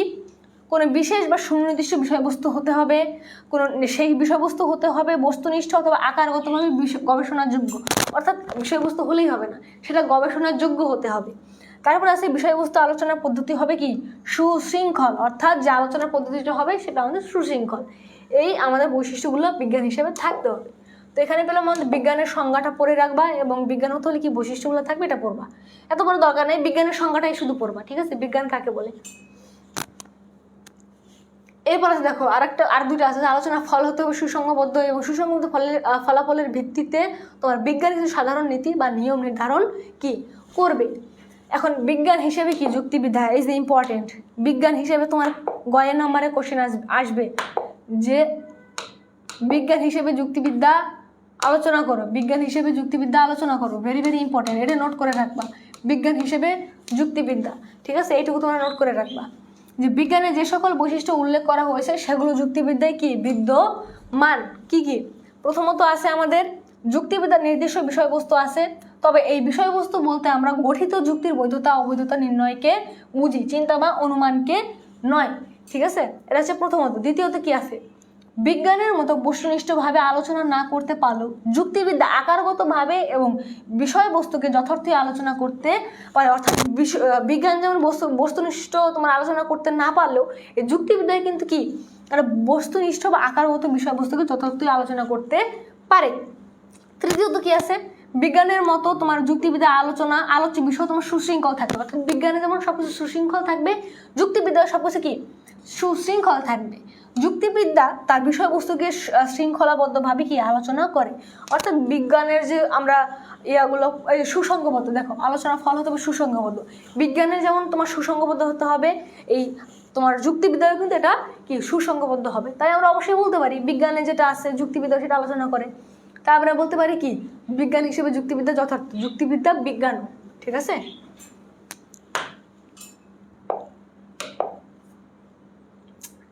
চতুর্থত কি আছে, চতুর্থত আছে হচ্ছে আমাদের বিজ্ঞানের মতো যুক্তিবিদ্যা তার বিষয়বস্তু সুসংগতভাবে আলোচনা করে থাকে। পঞ্চমত আছে বিজ্ঞান যেমন সাধারণ নীতি প্রণয়নের চেষ্টা করে আর বিশেষ বিশেষ ক্ষেত্রে সুনির্দিষ্ট সূত্র প্রবর্তন করে, যুক্তিবিদ্যা তেমনি বৈধ যুক্তি থেকে অবৈধ যুক্তি পার্থক্য নির্ণয়ের জন্য কিছু নিয়ম নির্ধারণ করে। এই যে 5টা বৈশিষ্ট্য এটা তোমরা একদম মুখস্থ করে ফেলবা যে বিজ্ঞান হিসেবে যে যুক্তিবিদ্যা এটা। তোমাকে যখন ব্যাখ্যা করতে বলবে যে বিজ্ঞান হিসেবে যুক্তিবিদ্যা ব্যাখ্যা করো, এই 5টা পয়েন্ট সুন্দর করে লিখে দিবে। তোমাকে একদম 0.001 তোমার মার্কস তোমার কাটতে পারবে না। ঠিক আছে, এবার দেখবো আমরা বিজ্ঞান হিসেবে তোমার যুক্তিবিদ্যা যে বিজ্ঞান এটা আমাদের প্রমাণিত। বিজ্ঞানে যা যা দরকার যুক্তিবিদ্যায় তা আছে। অর্থাৎ যুক্তিবিদ্যা একটা বিজ্ঞান। এখন কলা দেখবো আমরা, কলা দেখবো। দেখো কলা শব্দটি দুটি অর্থে ব্যবহৃত হয়। কি কি? প্রথমত হচ্ছে কলা বলতে দক্ষতা, পারদর্শিতা বা নৈপুণ্যকে বোঝাবে। দ্বিতীয়ত কলা বলতে কোনো বিশেষ জ্ঞানকে বাস্তবে প্রয়োগ করার কলা কৌশলকে বোঝায়। অ্যারিস্টটল কলাবিদ্যার প্রথম অর্থকে গ্রহণ করেছিলেন। এই যে প্রথম অর্থ যেটা এটাকে গ্রহণ করেছিলেন। তিনি মনে করতেন কলাবিদ্যা কোনো ব্যক্তির একটি ক্ষমতা যা দিয়ে ওই ব্যক্তির কোনো বিষয়ের পরিবর্তন ঘটাতে নিজের কৌশল দিয়ে তাকে কি সিজ করতে পারে। এটা হচ্ছে আমাদের কলা। ঠিক আছে, কলা হচ্ছে কি দক্ষতা, পারদর্শিতা, নৈপুণ্য অর্থাৎ প্র্যাকটিক্যাল যে বিষয়গুলো, এটাই হচ্ছে আমাদের কলা। ঠিক আছে, এখন দেখবো আমরা কি কলাবিদ্যা হিসেবে যুক্তিবিদ্যা। এখন কলাবিদ্যা হিসেবে কিভাবে যুক্তিবিদ্যা দেখি। কলাবিদ্যার প্রথম অর্থে যুক্তিবিদ্যা কলাবিদ্যা নয়। অর্থাৎ কলাবিদ্যার মতো যুক্তিবিদ্যা মানুষের অভ্যন্তরীণ কোনো জ্ঞান বা কলাকৌশল নয় যার ভিত্তিতে যে কেউ এমনিতে অধিক যুক্তি দিতে পারবে। তবে যুক্তিবিদ্যা আকারগত বিজ্ঞান হিসেবে বৈধ যুক্তি কিছু নমুনা প্রদান করে, কিন্তু নিয়ম কানুন শিক্ষা দেয় যেগুলো বাস্তবে ব্যবহারযোগ্য। অর্থাৎ বাস্তবে ব্যবহারযোগ্য হলে তো একটা কলা আমরা বলতে পারি ব্যবহারিক দিক। ঠিক আছে, প্রয়োগিক দিক বা ব্যবহারিক দিক। অর্থাৎ আমরা এখান থেকেই আমরা বলতে পারি যে হ্যাঁ যুক্তিবিদ্যা একটা কলা। অর্থাৎ কি দ্বারা যুক্তিবিদ্যা বিজ্ঞানও এবং কলা দুইটাই। এই অর্থে যুক্তিবিদ্যাকে একটি কলাবিদ্যা বললে অভিহিত করা চলে। এ প্রসঙ্গে কি অ্যালড্রিস ও অন্যান্য পোর্ট রয়্যাল যুক্তিবিদ্যা মনে করেন যে যুক্তিবিদ্যা শুধু একটি কলাবিদ্যা। ঠিক আছে, তাদের মধ্যে যুক্তিবিদ্যাতে নিয়মাবলী ব্যবহারিক ক্ষেত্রে প্রয়োগ করা যুক্তিবিদ্যার কি উদ্দেশ্য। এটা হচ্ছে কলাবিদ্যা হিসেবে যুক্তিবিদ্যা। এরপরে আছে আমাদের কলা ও বিজ্ঞান হিসেবে যুক্তিবিদ্যা। এটাও কিন্তু ভেরি ভেরি ইম্পর্টেন্ট আমাদের, এটা আমাদের ভেরি ভেরি ইম্পর্টেন্ট। কলা ও বিজ্ঞান হিসেবে যুক্তিবিদ্যা, এই যে গ নাম্বারের জন্য আমি বলছিলাম এটা ভেরি ভেরি ইম্পর্টেন্ট। ঠিক আছে, এখন কি কি আছে এখানে দেখো। কলা ও বিজ্ঞানের দিক থেকে বিবেচনা করে দেখা যায় যে যুক্তিবিদ্যার মধ্যে যেমন বিজ্ঞানের বৈশিষ্ট্য আছে তেমনই আমাদের কি কলার বৈশিষ্ট্য আছে। অর্থাৎ এখান থেকে আমরা বলতে পারি যে যুক্তিবিদ্যা কলা এবং বিজ্ঞান উভয়। দেখো বিজ্ঞানের মতো যুক্তিবিদ্যাতে বিষয়বস্তু সুশৃঙ্খল এবং পদ্ধতিগতভাবে আলোচনা করে। তারপর আছে তার বৈধ অবৈধ যুক্তি পার্থক্যকরণের জন্য যুক্তিবিদ্যা কিছু নিয়ম নির্ধারণ করে। তারপর তাই যুক্তিবিদ্যা একটি বিজ্ঞান। অন্যদিকে যুক্তিবিদ্যা বৈধ যুক্তি যেসব নিয়মকানুন প্রদান করে সেগুলো বাস্তবে প্রয়োগ কলা কৌশলের শিক্ষা দেয়। অর্থাৎ যেই নিয়মকানুনগুলো আলোচনা করে সেগুলো বাস্তবে প্রয়োগের যে শিক্ষা এটাও কিন্তু যুক্তিবিদ্যা দেয়। অর্থাৎ বাস্তবে প্রয়োগ বা প্রায়োগিক দিক ব্যবহারিক দিক নিয়ে যেহেতু এখানে আলোচনা করা হচ্ছে এটাকে আমরা কলাও বলতে পারি। দেখো তাই এদিক থেকে যুক্তিবিদ্যাকে কলা হিসেবে অভিহিত করা যায়। সুতরাং আমাদের কি দাঁড়ায় ফাইনাল রেজাল্ট যুক্তিবিদ্যা কলা এবং বিজ্ঞান উভয়। শেষ। এই অধ্যায়ে এই 3টা কোশ্চেন যদি আসে এই 3টাই আসবে। বিজ্ঞান কলা ও বিজ্ঞান হিসেবে যুক্তিবিদ্যা, বিজ্ঞান হিসেবে যুক্তিবিদ্যা এবং কলা হিসেবে যুক্তিবিদ্যা। ঠিক আছে, এবার যুক্তিবিদ্যা নিষ্ঠ বিজ্ঞান নাকি নিষ্ঠ বিজ্ঞান, এটা তোমার বেশি ইম্পর্টেন্ট না, কিন্তু তারপরেও তোমরা এটাকে একটু পড়ে রাখবা, ঠিক আছে? এটা বেশি আসে নাই। এরপর আছে আমাদের যুক্তিবিদ্যা পরিসরের বিষয়বস্তু, এটা আমাদের ইম্পর্টেন্ট, অতটা ইম্পর্টেন্ট না বাকিগুলোর মধ্যে। এরিস্টটলের ধারণা, এমনি যুক্তিবিদ্যার ধারণা, তারপরে হচ্ছে আমাদের যে দেখালাম কেবল, এগুলোই তোমার বেশি ইম্পর্টেন্ট। এটা 2-3 বার দেখে নেবা, তাইলে কি হবে।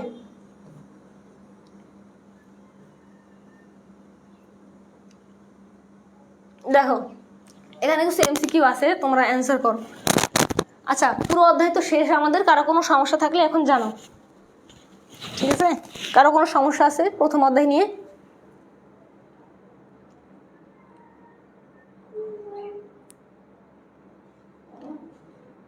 কোনো সমস্যা না থাকলে বলো ক্লিয়ার, এবং প্রথম কোশ্চেনের অ্যান্সার করো।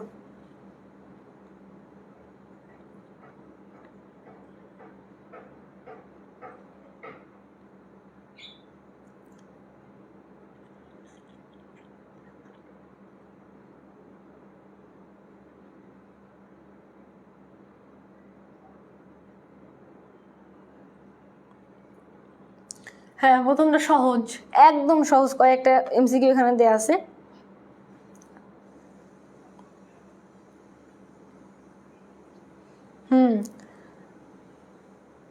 এটা হচ্ছে অ্যাঞ্জেল নোরিয়া সরকার, এরিস্টটল, লামতা বলছো গ, লাবি বলছো সি, ফারিসা বলছো সি, সুমাইয়া লিজা সি, ক্লিয়ার বলছো, তারপরে মুশফিকা নাজনীন বলছো সি, এমডি বানিয়াম বলছো সি, নাদিয়া সাদিয়া বলছো এরিস্টটল, তারপরে এসকে হোসেইন বলছো একে গ।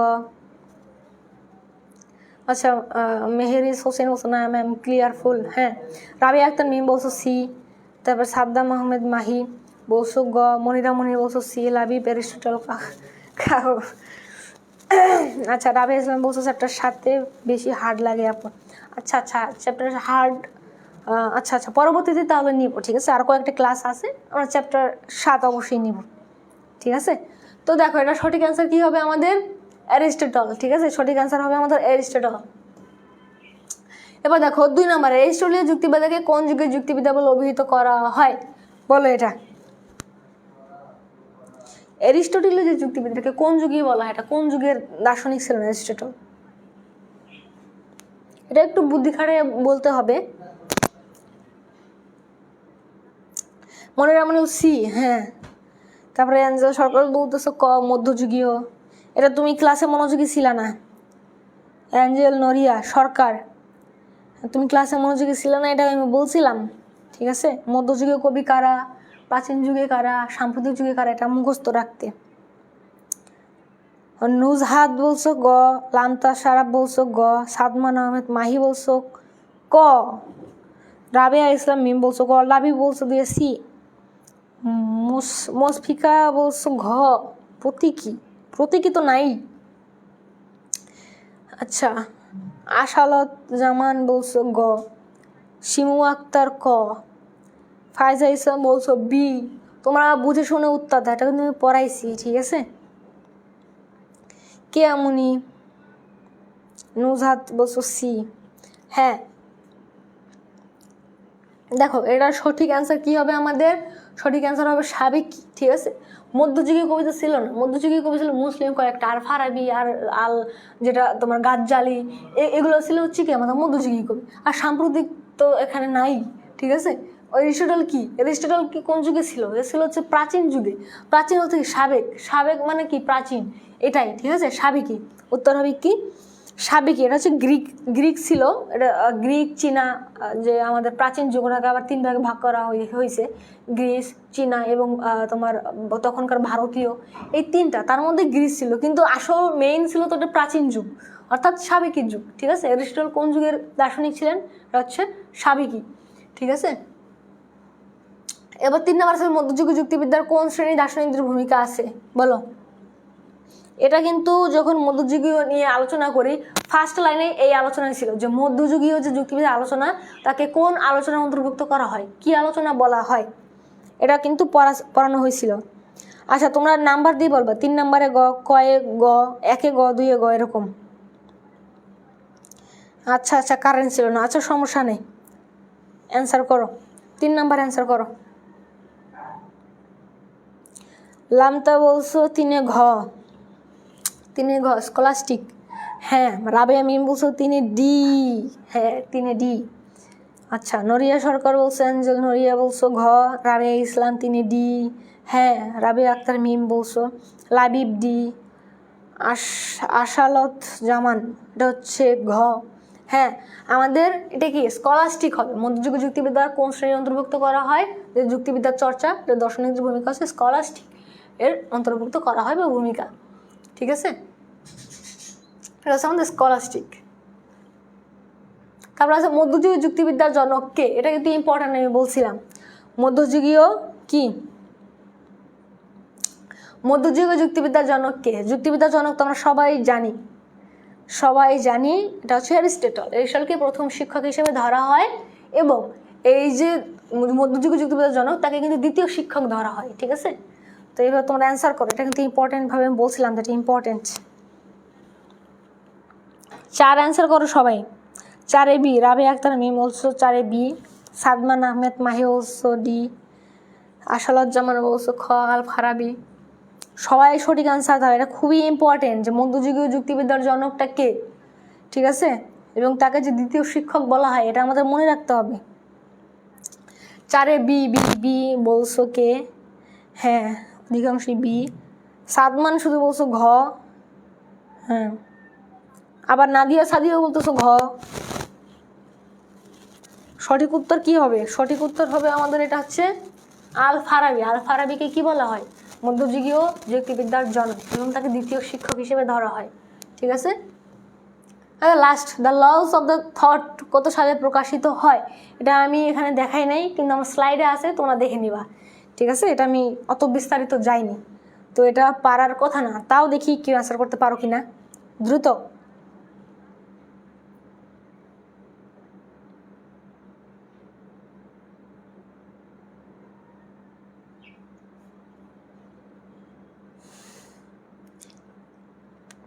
পাঁচ নাম্বার কেউ পারো কিনা অ্যান্সার করো দ্রুত।